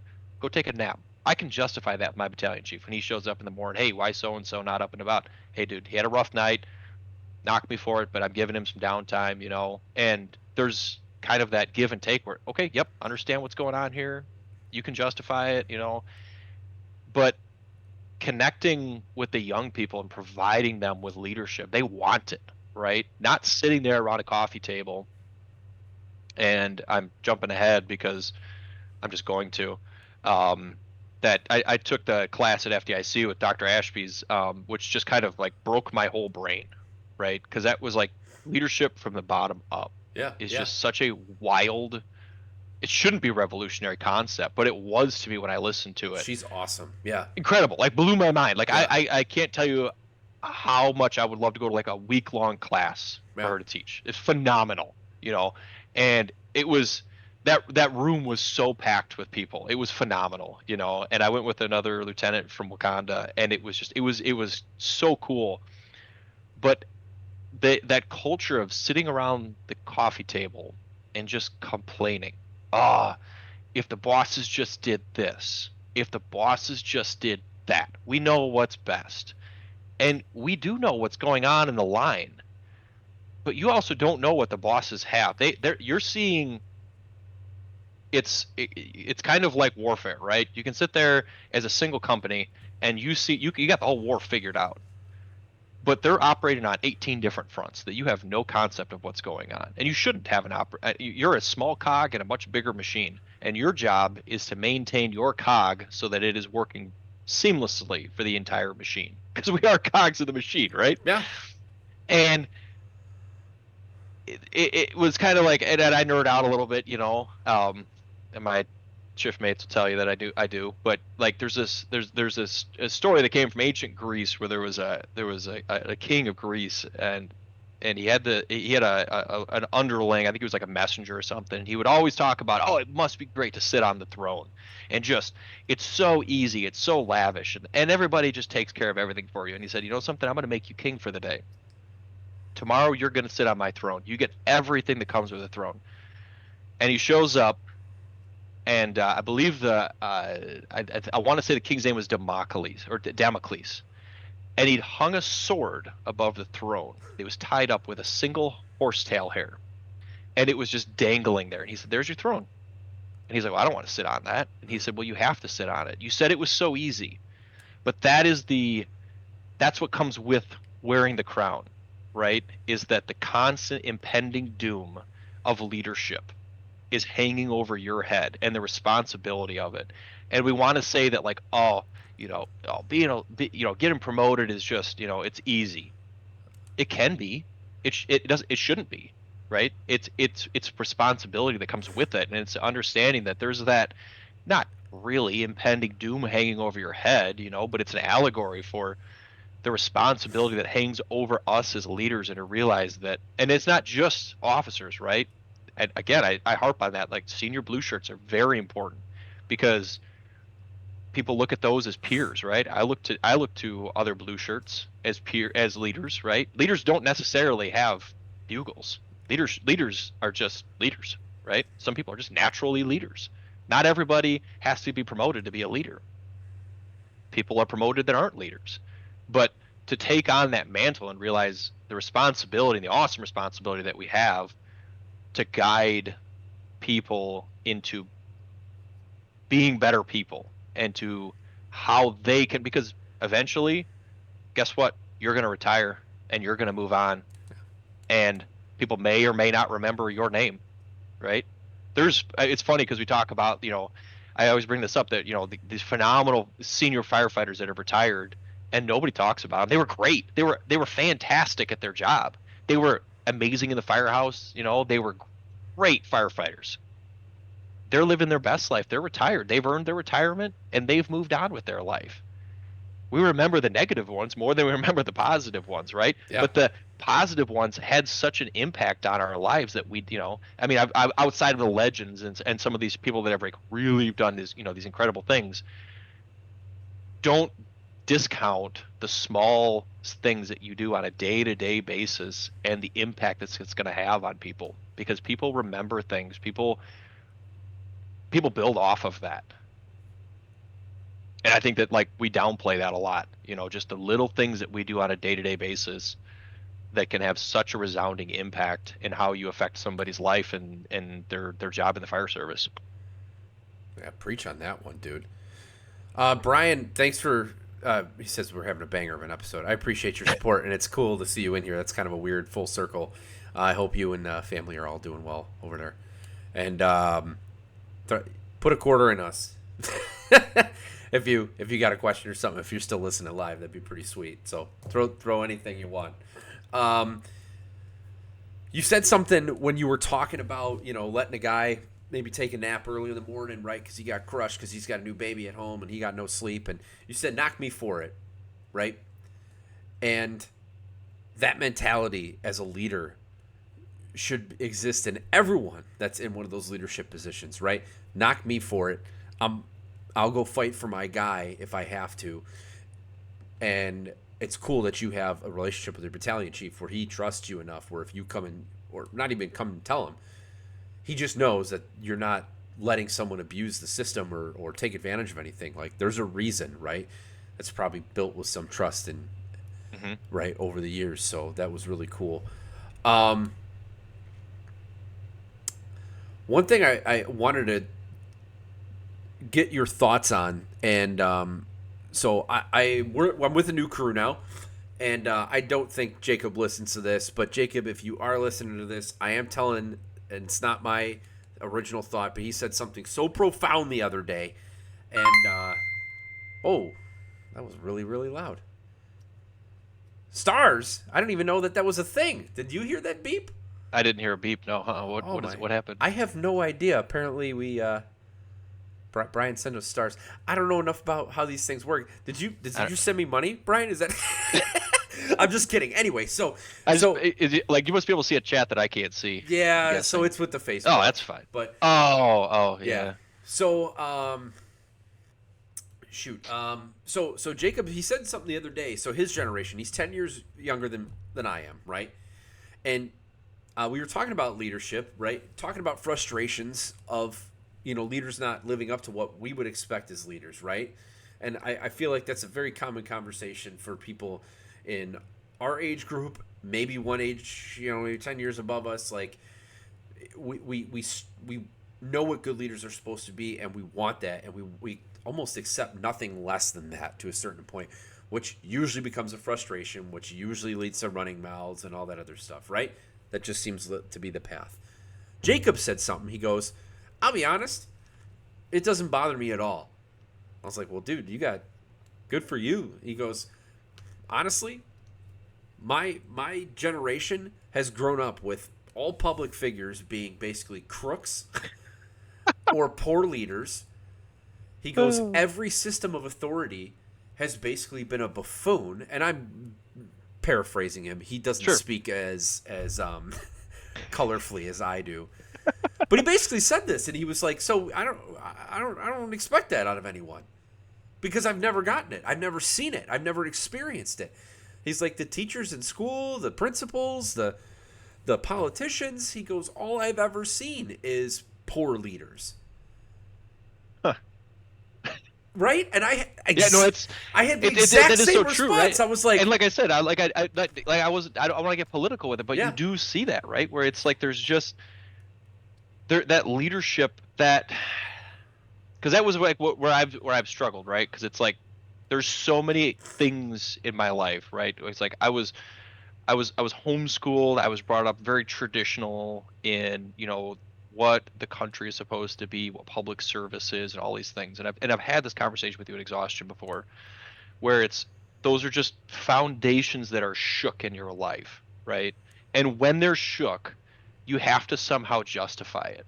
Whether, it was like, the federal government is this unshakable thing, and it gets shook, and you're just like, well then what am I turning? What it because in life we have to have those unshakable foundations, right? Just that's just human nature that Yeah. we seek that, right? And it's just so many times, and especially for the current generation, they've been shook so many times that you have to provide them with that, just not safe place, but an unshakable foundation, right? Something that they can lean on. They can, those people that, like, those giants that we had before, we have to, more and more of those have to rise up, that there is a separation of right and wrong. And I'm not talking about, this is really outside of training or, doing the job. There's a difference between right and wrong as human beings. And you're providing a lot of that. I don't mean to keep harping on that, but it's like, it is the foundation of the fire service. It's what separates us from, you know, electricians, from Yeah. plumbers, right? It's like they go through their training and they go on their truck and they go do a job, right? And then they just do jobs and jobs and jobs, and God bless them for it. This is just a different line of work, right? Law enforcement, the same way. That it's a different line of work, Yeah. you know.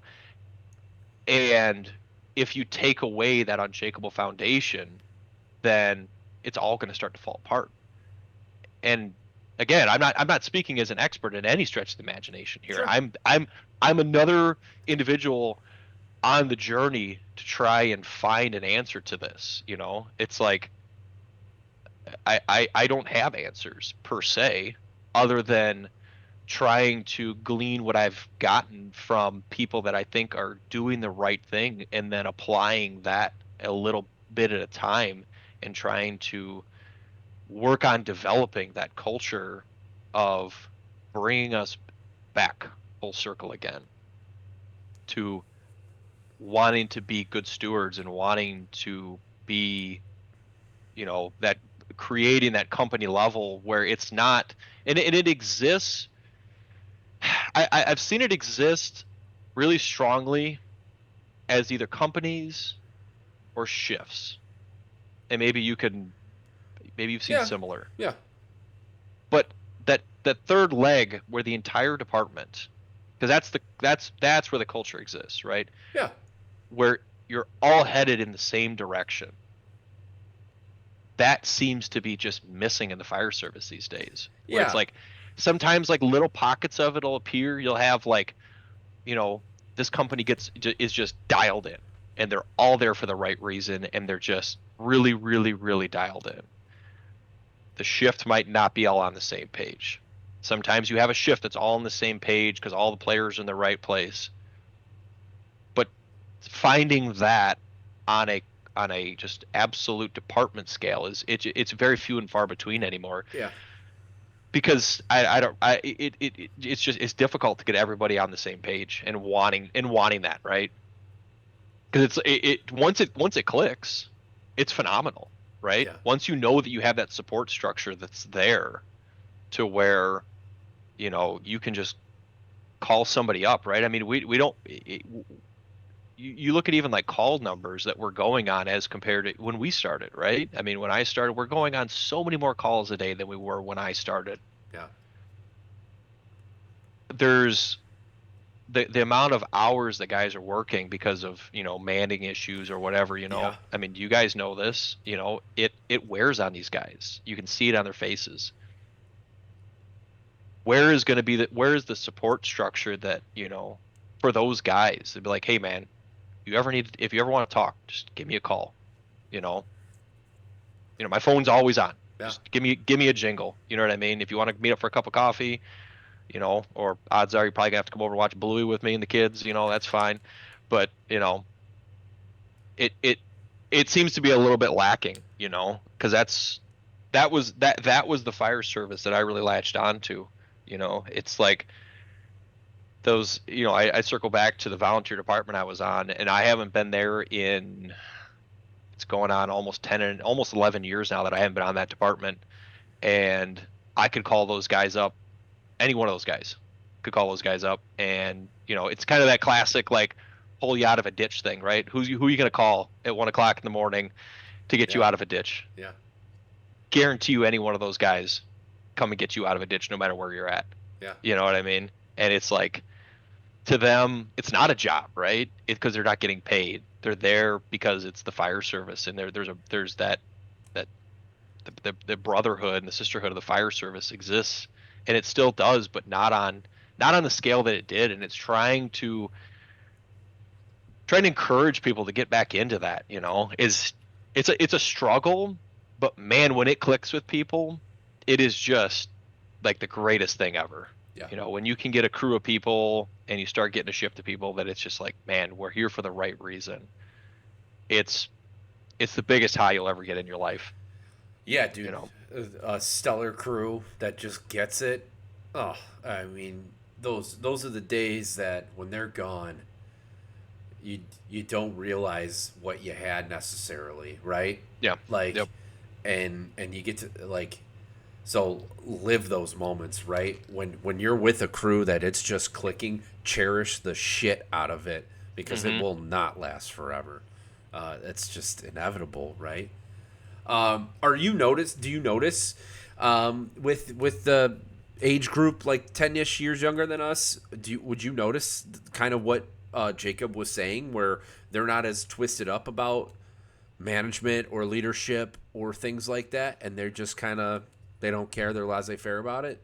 Or is that just him? Absolutely. Yeah. No, I think I think that, yeah, it's actually kind of interesting that you say that. 'Cause it was interesting because I did hear, I don't remember where it was the other day. I heard something on a podcast, not fire related. It was political related, and it was kind of along the same lines, where it's like they've only ever known turmoil in politics. Yeah. And it was such like a kind of one of those things that just kind of clicked in my mind. I was like, wow, I never really thought of that, right? It's like the most turmoil I ever remembered in politics was the hanging Chad from the Bush Gore election, Sure. right? And that was pretty quickly settled, Yeah. and people moved on with their lives.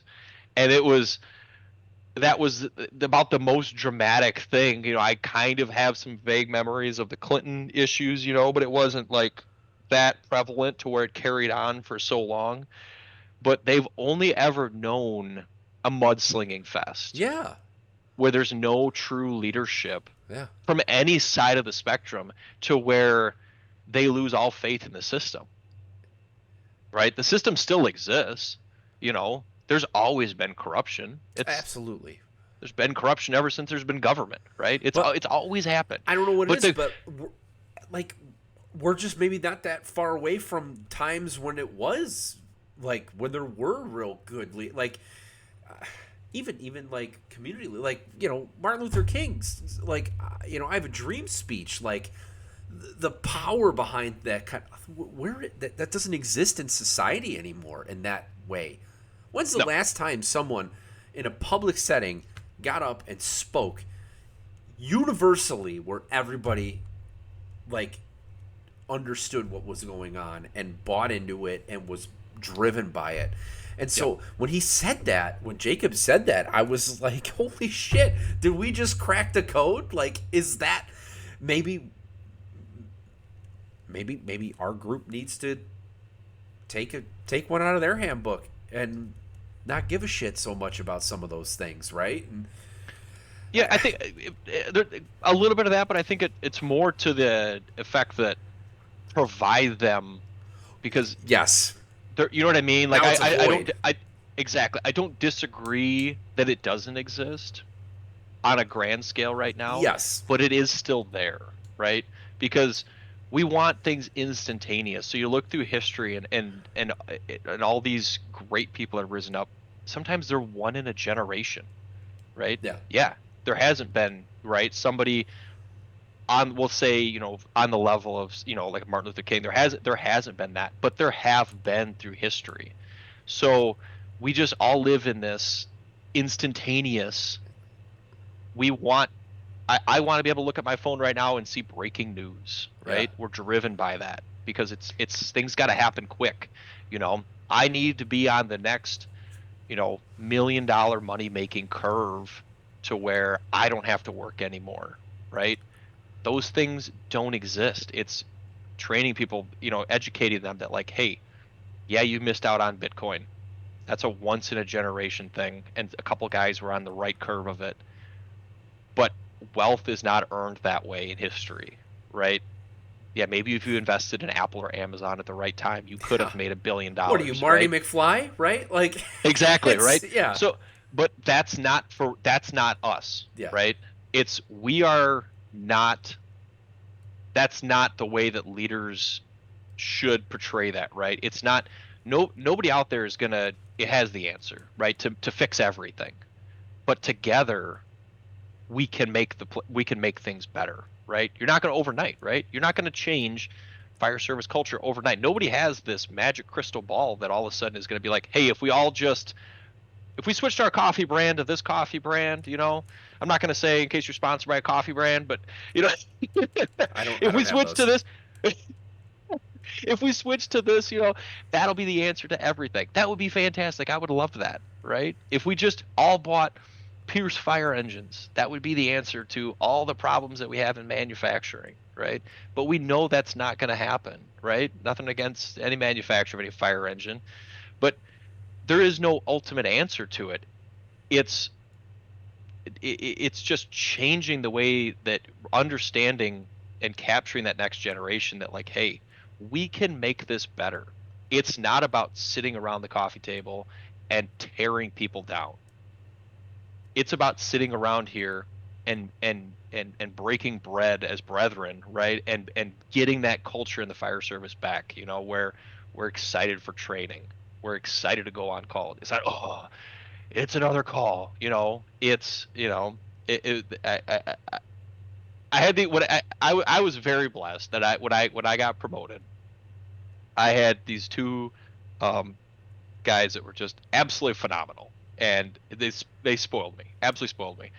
And every single time a call would come in, this one guy just screamed jobs. It didn't matter if it was the guy that called, it was a lift assist, if it was whatever it was. This guy flew out of his chair, scared the living daylights out of me, and just screamed jobs. I mean, the minute the light would come on, it was like the overhead hadn't even started going off yet. Just scream, 2 o'clock in the morning, go tearing out of the bunk room. And it was just such an awesome thing. It was like this guy just loved going on calls. And it was like I want to always be that way. I want to always love to go on calls just like he does, because that is so awesome. Because that's what we should want to do, right? We should want to go on every call. We should want to go to every training, you know. Go to a class, come back, talk about it, right? And get guys interested, guys and gals, and be like, "Hey, what did you learn at that class? What can we bring back here?" You know, maybe it's not the latest technology, you know. Maybe maybe it's something we've always known about. Maybe it's, you know, we keep seeing that in the fire service, right? Things are cyclical. We're all kind of going back to the way we did things decades ago. Yeah. You know, it's like, it's not complicated, right? And it's like, I went through an EV class last week, right? McHenry put it on, Yeah. and it was like hey, kind of the way we did things. It's a different animal, but the way we kind of did things before, it's not a whole lot different. We've got to change our tactics a little bit, but it's not this big scary animal that requires your department to go out and spend $20,000 on equipment. You know, Yeah. there's pretty easy answers to these things. And you go to class like that and you come back and you're just like, guys, I want to talk about this. This is really cool. And getting guys excited and gals to wanna be involved in that. And trying to change them from, oh, it's another day at the firehouse. I'm on another 48. Because I got forced back today. Blah blah blah. It's like, yeah, but like, let's be excited to be here, Yeah. because this is the greatest job in the entire world. We are completely blessed that we were chosen, you know, to be able to do this. Let's get back on that page and let's convince everybody, not convince them, but let's open their eyes, that, hey, this is incredible. not a lot of other people have this opportunity. You're getting to do what I read to my son about at night, Yeah. right? He's got books about being a fireman. You ask my kids, what do you want to be? I want to be a firefighter. They think it's just the coolest thing. The society looks up to us. We have this opportunity. Don't waste it. Yeah. You know? Yeah. One of the Paw Patrol dogs isn't a fucking accountant, right? Like, it's, you know what I mean? Like, Yeah, yeah. And I'm not downplaying every other no, job. that's fine. Everybody's got something to do, right? But it's like, it's different, right? Yeah. It's like, it's like one of those things, like when you tell people what you do, it's like you downplay it, but everybody's always just like, oh, wow, you're a firefighter. It's like, yeah, but it's like society views it differently. We've lost that. They view us differently, but we don't view it the way we should view it. Yeah. We don't have that humbling view of like, man, I get to go in and be a firefighter today. What becomes mundane for us is where people they're uncomfortable, they're awkward, right? They're calling us at their worst time in their lives. And we all have our, the people who call us all the time, and they're very used to us. They know what shift it is, but for the most part, this is their first interaction they're ever getting with emergency services, right? And it's the absolute worst day of their life. And we have to impress on people like, hey, remember that, like with the way you're interacting with the public, like they look up to us. Don't destroy that so that we don't become the next enigma of public service, right? Because it can happen so quickly in the world we live in, right? Where all of a sudden, the fire service is skated out a lot in being the target in a lot of things. Yeah. We want to, we need to maintain that just, I don't know how to describe it. Just that again, that foundation, that we're an unshakable foundation in a society where everything is shook and everything is torn down. It's difficult for me. I talk with my wife about it. It's just like, I mean, you got kids. It's scary raising kids in a society like this, right? Like, how are you going to guide? I'm worried about guiding my kids, but I also realize like, I have to, as a father, impress that leadership on them as a father, right? And it's no different in the firehouse. If you're in a leadership role, whether it's an company officer, battalion chief, or even as a senior firefighter,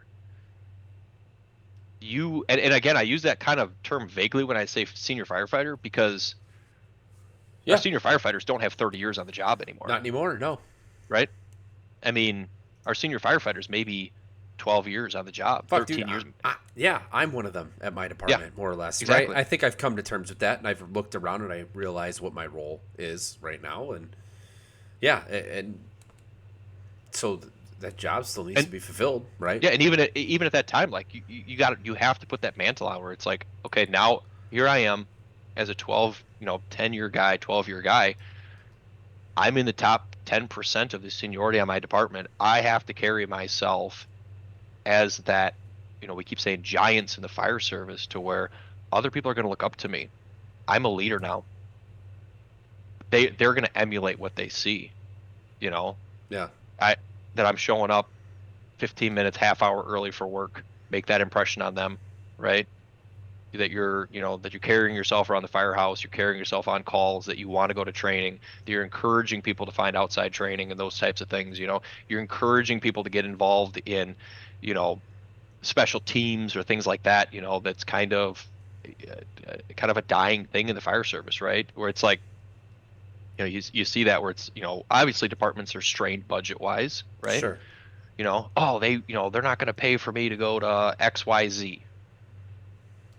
Okay, but could you do that, right? Do you want to better yourself? It's a lot. It's a big ask, right? Yeah, I live that struggle. I know, like, it's should people be getting paid to go? Of course they should. Should they be able to go take whatever class they want? Absolutely they should. But come on, like, we know the reality of things, right? Like, yep. And then there's a point where it's like, well, what are you taking the class for? Yep. Are you taking it for you? Are you taking it to better yourself? Or are you taking it if it's convenient because the department provides you with an outlet to do it? I feel you. I know, right? Like, And that's one of those mindset or culture, whatever you want to put it. That's one of those things for sure that's maybe changed a little bit. That I think like, and maybe kind of wrap up our culture um, verbal manifesto, if you will. Because this has been an awesome conversation about it. But I think like we were told for so long about work-life balance, right? And there is no work-life balance, right? Your family is the most important thing. Absolutely, 100% they are. Yep.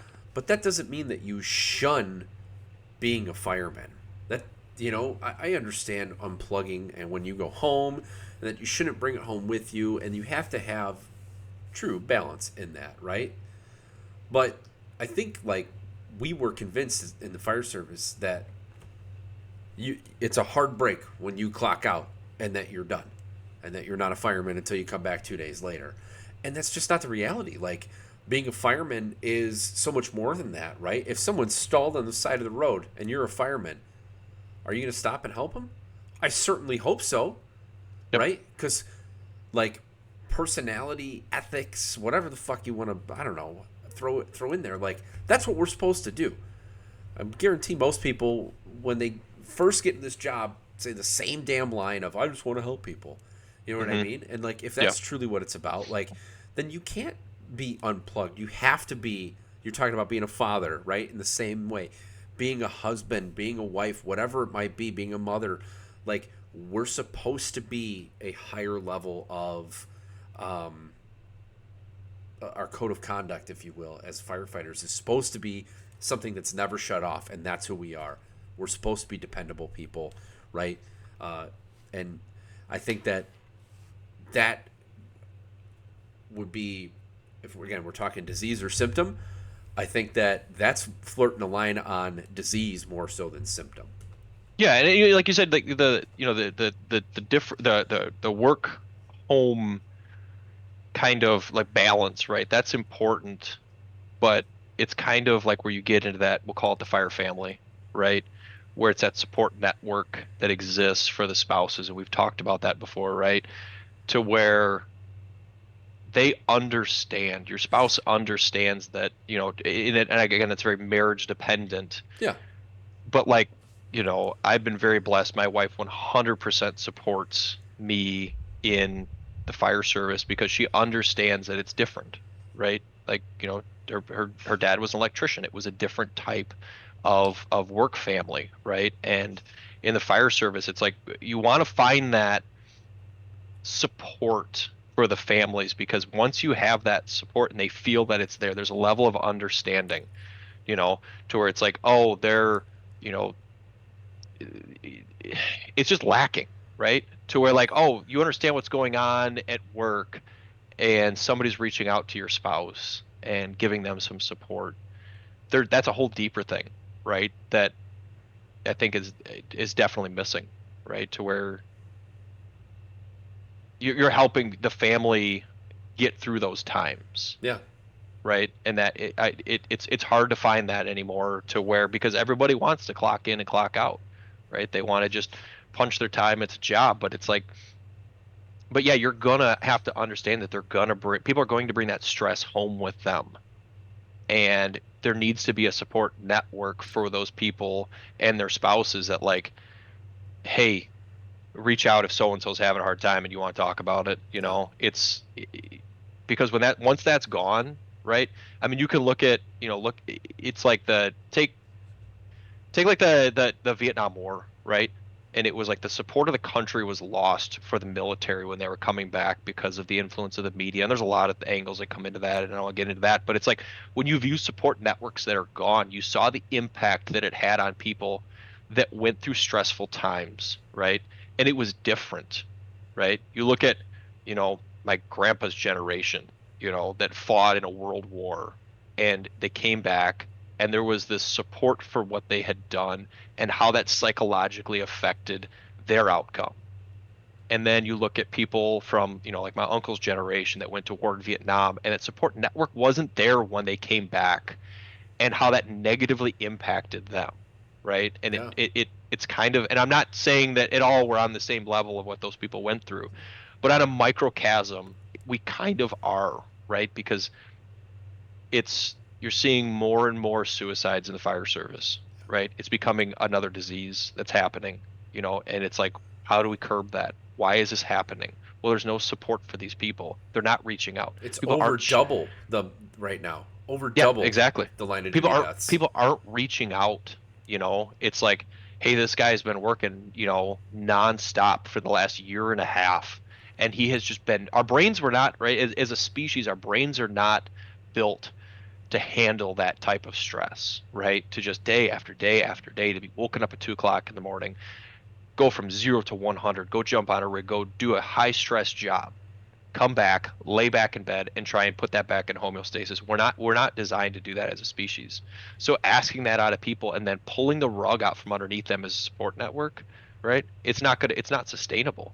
We have to recognize that, and leaders have to step up and help those people through those times, right? Because the last thing we want is for that disease, the mental health problem to continue, Yeah. right? It's like, as prevalent as cancer is, mental health is right there with it, right? Yeah. Because, you know, are we guiding the next generation on how to deal with that stress, right? What are we teaching them? Hey, don't go home and crack open a bottle. Yeah. That's not a good thing to do.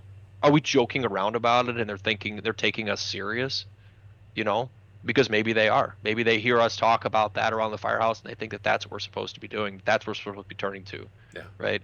Are we teaching them, foundationally how they as individuals should be shaping their lives and how they're supposed to be coping with those stresses, as we become more and more busy and more stressed and more is put on our plate, right? Yeah. Because we're not just firefighters, you know, as EMS continues to morph and technology continues to come out, more and more is expected out of people, right? We're now not showing up. We're not just pulling down some lath and plaster, right? We're showing up and we're expected to be doctors. We're expected to be electricians. We're expected, structural engineers. It's like all these things that fall into this bucket that we're supposed to hold. At some point, that bucket starts to overflow and the stress just starts to eat people up. How are we teaching people to cope with that, right? Yeah. And we weren't for a very long time.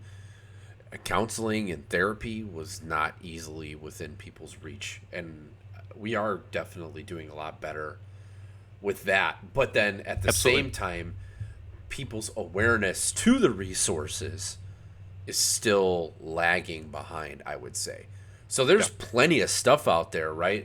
For us, Illinois firefighter peer support, Yep. for IFF, the Center of Excellence. There's Next Rung. There's just plenty of different things. Traditional therapy, they all exist, but then we're still lagging, I think, on guiding people into those things and making those more well known, right? And I think we're getting there, but Yeah. There's yeah, definitely there's some positive changes, but just on a day-to-day basis for dealing with those things, right? Because that's uncomfortable for people to make that call, right? To have to step out of their comfort zone and to seek something like that out. I think that a bigger impact on a day-to-day basis is as leaders to step in and guide, potentially before it becomes to where they're into that sickness, yeah, right? If you can stem that bleed and get them in a better path, just how you're carrying yourself. I don't know. And maybe I'm completely out on this, right? Maybe I'm totally wrong in my thought, but like it just seems like we're just failing on that, right? yeah. We're not connecting on with people on a personal level, right? And having difficult conversations with I people, think like right? one of the things that people don't talk about is, like I said before, we've been trying to coach people to shut it off and all that other stuff when they go home, and those are, I mean, obviously you have to be able to shut your brain off and recover. I'm definitely not saying that, so I'm phrasing that poorly, I'm sorry, but I think we gear people towards resenting the job because of that. Mm. My mental health problems are because of the job, and like, well, yeah, of course there's mental stress that comes with the job, but when you develop a resentment for it, then you're just stuck in this never-ending loop of negativity. Where now I go to work and I hate it because it makes me stressed. I go home and I don't want to think about work, but I'm stressed because of work. So now I resent work because I'm bringing it home, and it's just this unending cycle. You know what I mean? Where, Yep. well, I shouldn't think about work when I'm at home, but I can't stop thinking about work at home. They told me I shouldn't. They told me I should stop thinking about work.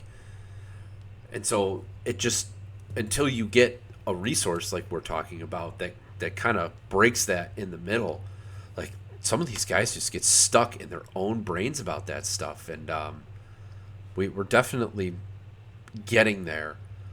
But, the fire service in general loves to overcorrect, right? We love to have a problem and then overcorrect to fix it. And now we've created a new problem. And then we find somewhere in the middle, eventually we line everything back up. So, Or we focus too much on one thing for an incredible amount of time and then never talk about it again. yes, we're very seasonal. Yes, Yes. absolutely. Raspbag, what the fuck is that? Yeah, right. All right, dude. Let's roll. Let's roll these All right. closing ones. All right. Again, awesome conversation. I also will encourage, because we still do have 2 live viewers watching right now, so that's pretty sweet. Thanks for staying up with us and listening to us talk. If you guys did want to ask a question or anything, please throw it in there. I will still throw it Seth's way. So, but with that said, we're going to move into our closing question. So the first one, and you kind of, I think, touched on it a little bit, but we'll see if you stick with the same answer, and that was, what's the best training or class you've ever attended? So aside from Dr. Ashby's class at FDIC, because that was definitely the best leadership class that I've attended. I always tell people it collapse tech was my favorite hands-on class that I've ever taken at IFSI. It was just a week of just beating you up and breaking things. It was just so much fun. I just hands-on tools. It's the best class that I've ever been in. You know what I mean? As far as like just when they showed up and they just had a storage unit full of Milwaukee tools and they're just like, go ahead, break them, do whatever you want. You know what I mean? We're gonna cut concrete. And it was funny because the one of the drills was through a tube that they had. It was like multiple concrete tubes going into reinforced concrete slabs. It was a breaching drill, and it was in the shape of a U. And it was just a bunch of hillbillies from Stevenson County going up against some Chicago guys. And they were like, and obviously it was taught by Chicago squad guys, and they were like, oh, you gotta, you think you can do something good, Chicago guys? They're like, we're just a bunch of hillbillies, man, with tools. Like, this is like our jam, man. And it was like, and we just kept pushing it until we're like cutting into their side, coming back around again. Like, oh, right. It was like, it was just so much fun. It was kind of that fun competition thing, and it's just, it wasn't not safe, but it was just fun. It was like you don't get a lot of classes like that, and especially now with how expensive classes like that are. So to take a class like that was just an absolute blast. You learn so much, to what you're able to do, and it was just awesome as far as a hands-on class. I mean, outside of all the fire classes I've taken out west, because those were phenomenal. Some of those classes at Mineral Fire School were just so cool. Did you stay up there when you went to Mineral Fire School? Or did you? Oh man, that was a long time ago. I did. I don't remember where or how. I want to say I camped. Did you camp at the fairgrounds? I want to say I straight up slept in a tent. Yeah. I'm pretty confident I did because I don't. Yeah. Yeah. Those were good times. Yeah. So it was like us and then Fox Lake kind of, stayed together in the same area. Okay. Bunch of Antioch people taught there, an SCBA class, so there were a bunch of them down there, and for them with Monroe, it was like you got off probation, and that was your reward, or not probation, but you finished your time in the fire academy. And if you made it through, that was like your reward for, hey, you got through. They would steer you towards an extrication class, which I did, which was 2 days and 8 hours each, and it was phenomenal. Still the best extrication class I've taken. But there were guys that did other stuff there too, and so like the thought was that you would get your extrication training there, so when you came to work, like you were good because fire. Well, at that time it was fire too. Didn't have any of that, so. But yeah, dude, I'm pretty sure I stayed in a tent because I remember. I was too young to drink, So I knew what the cooler was, But but you're in Wisconsin. yeah, but I don't. I don't remember. I'm pretty You don't sure need to go admit, don't you don't need to go admitting things on recording here. no, well, whatever. I mean, every teenager did something. It's not like I would have. Yeah, but I don't remember if I did have a beer or not. Yeah, Yeah, it's good times up there, it was man. a Good long times. time ago, man. It's cool. Yeah, It's cool to think about how fun that was. But yeah, we stayed in the yeah, horse stables. I do remember that. yeah, So now that's coming back to me. I yeah. was in a tent in those horse stables. We had a bonfire every night. Yep, yep. Uh, Yeah, wish I would have known about stogies back then. That would have yeah. been the ultimate. And then I didn't Good have to worry times, about the man. drinking. What's one mistake that you have made and learned from? I kind of already touched on it, and that was just kind of my personality that I had at that time, right? Once I was off probation, I kind of got into a zone of just I was very cocky. I was when I was right, and I didn't handle situations very well, and I think it was a detriment to my reputation, because I wasn't afraid to just shoot off. And, I kind of, like I said, I circle back around to that time when, you know, at the time, Lieutenant Fry, had that conversation with me. That was just such like a change, turning point. And it wasn't immediate, right? It was years later when it finally sunk in, um, that there's a time and a place, and confidence doesn't necessarily mean you have to run your mouth. And that was, a big change for me, to kind of, there's stay humble, is kind of a little thing I always try and keep in the back of my head. You may have all the answers, but maybe stay humble with it. you know it's not always the best time to just shoot off. And that was kind of I would definitely say I would call them like my blunder years, right? Kind of like when you're a teenager and you look Yeah, back and you're like, oh man, I wish I hadn't worn that or hadn't said that or done that. It's like kind of look back at my career and it was like, man, and I've since had to, eat a lot of crow, go back and talk to a lot of people, even retired people, or it's just like, hey man, that wasn't, I didn't, wasn't the best situation. I should have, handled myself a lot more professionally. But definitely, I would definitely say that was definitely the biggest mistake that I've made. yeah. I got the other oar in that canoe, so I'm definitely there I think with we all you. get to a little point. You know what I mean? Yeah, yeah. We're creatures of brashness, and you have to be a little bit arrogant to be like, I'm gonna go into this house that's on fire and stop it. Like there is a Yeah. certain level of that, but yeah, it's learning how to manage that. Yep. You kind of need that paw on your shoulder to just kind of like, hey, enough. You know Yeah, what I mean? yeah. We kind of again touched a little bit earlier, but have you ever lost your passion for the fire service? And if you did, what'd you do to get it back? And what do you do to keep it? Yeah, I mean, I've definitely run through slumps in my career, right? I think everybody does. I've more than once for myself, where whether it's stress from the job, um, interpersonal relations, issues that arise, um, it happens to everybody.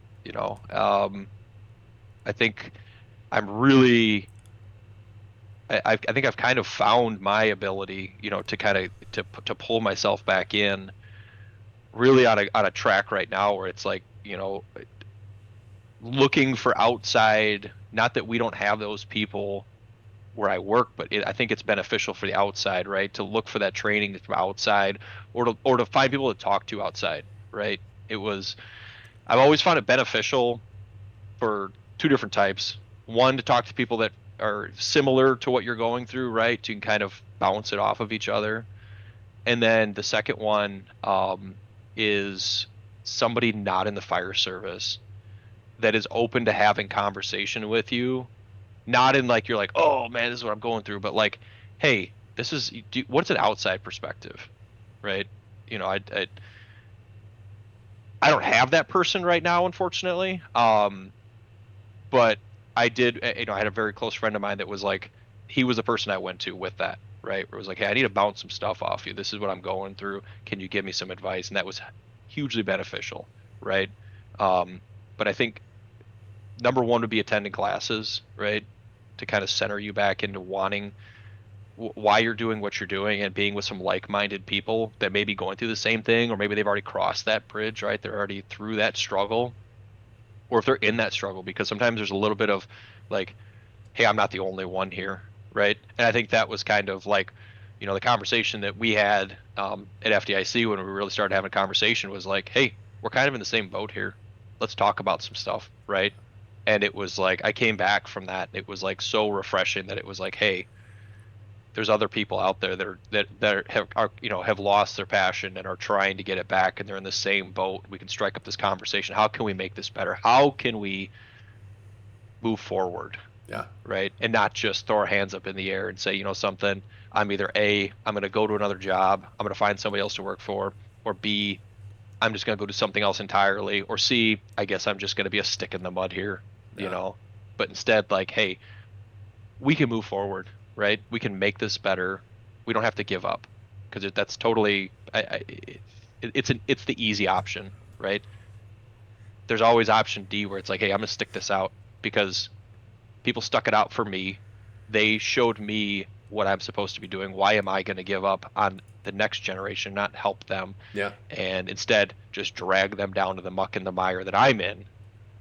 I gotta center myself, right?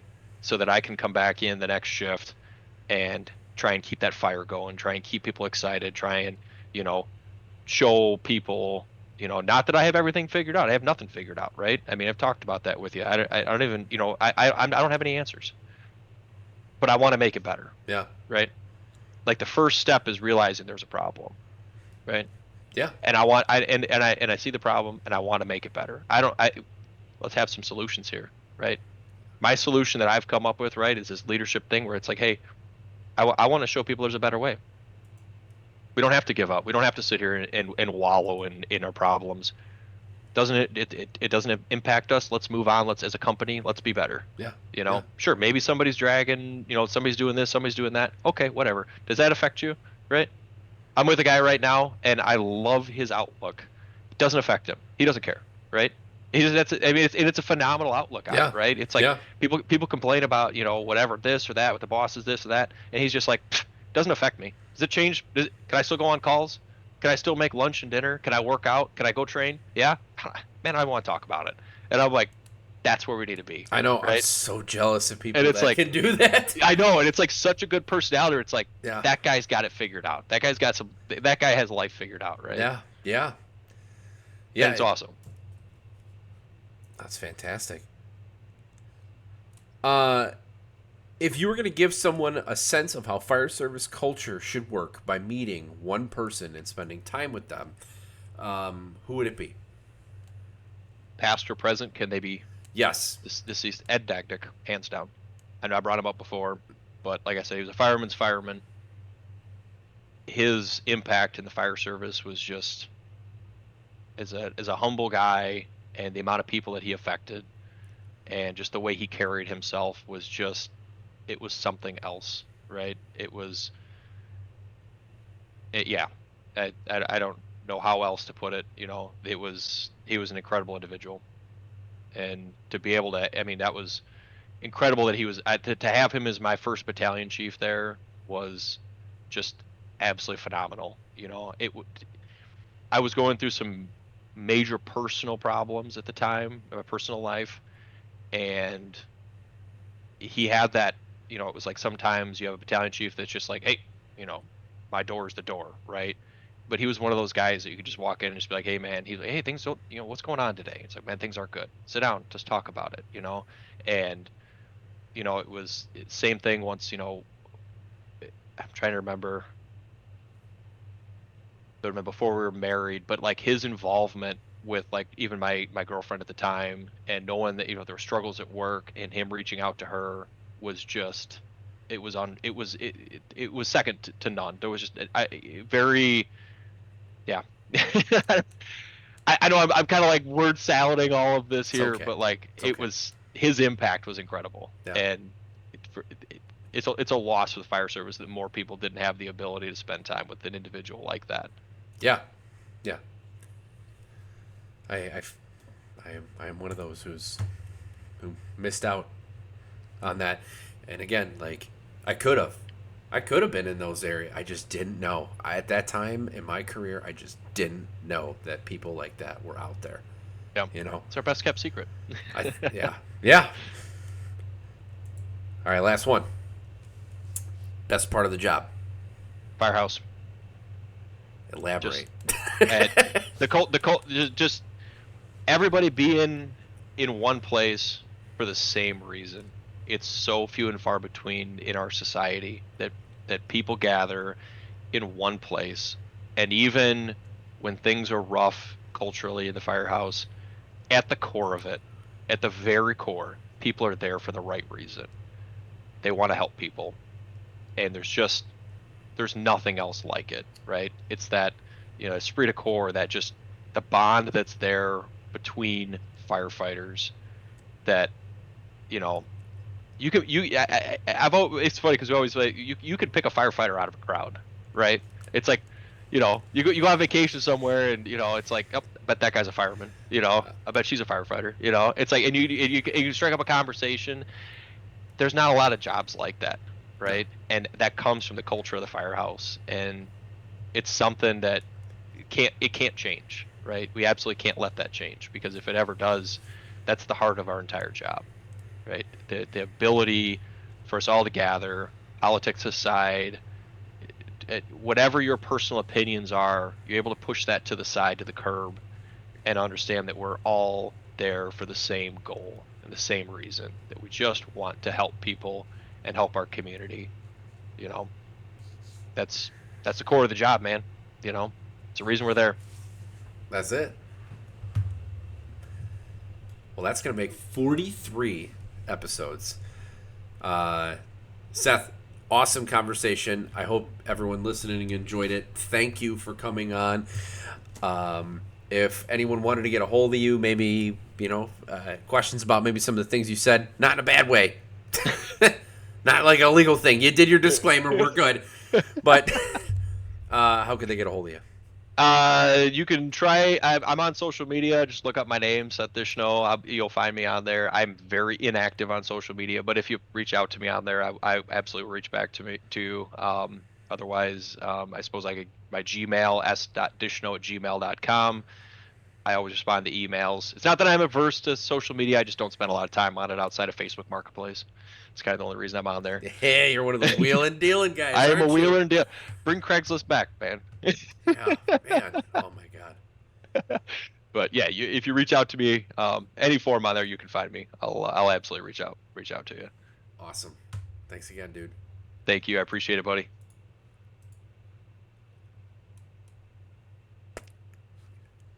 That was fun.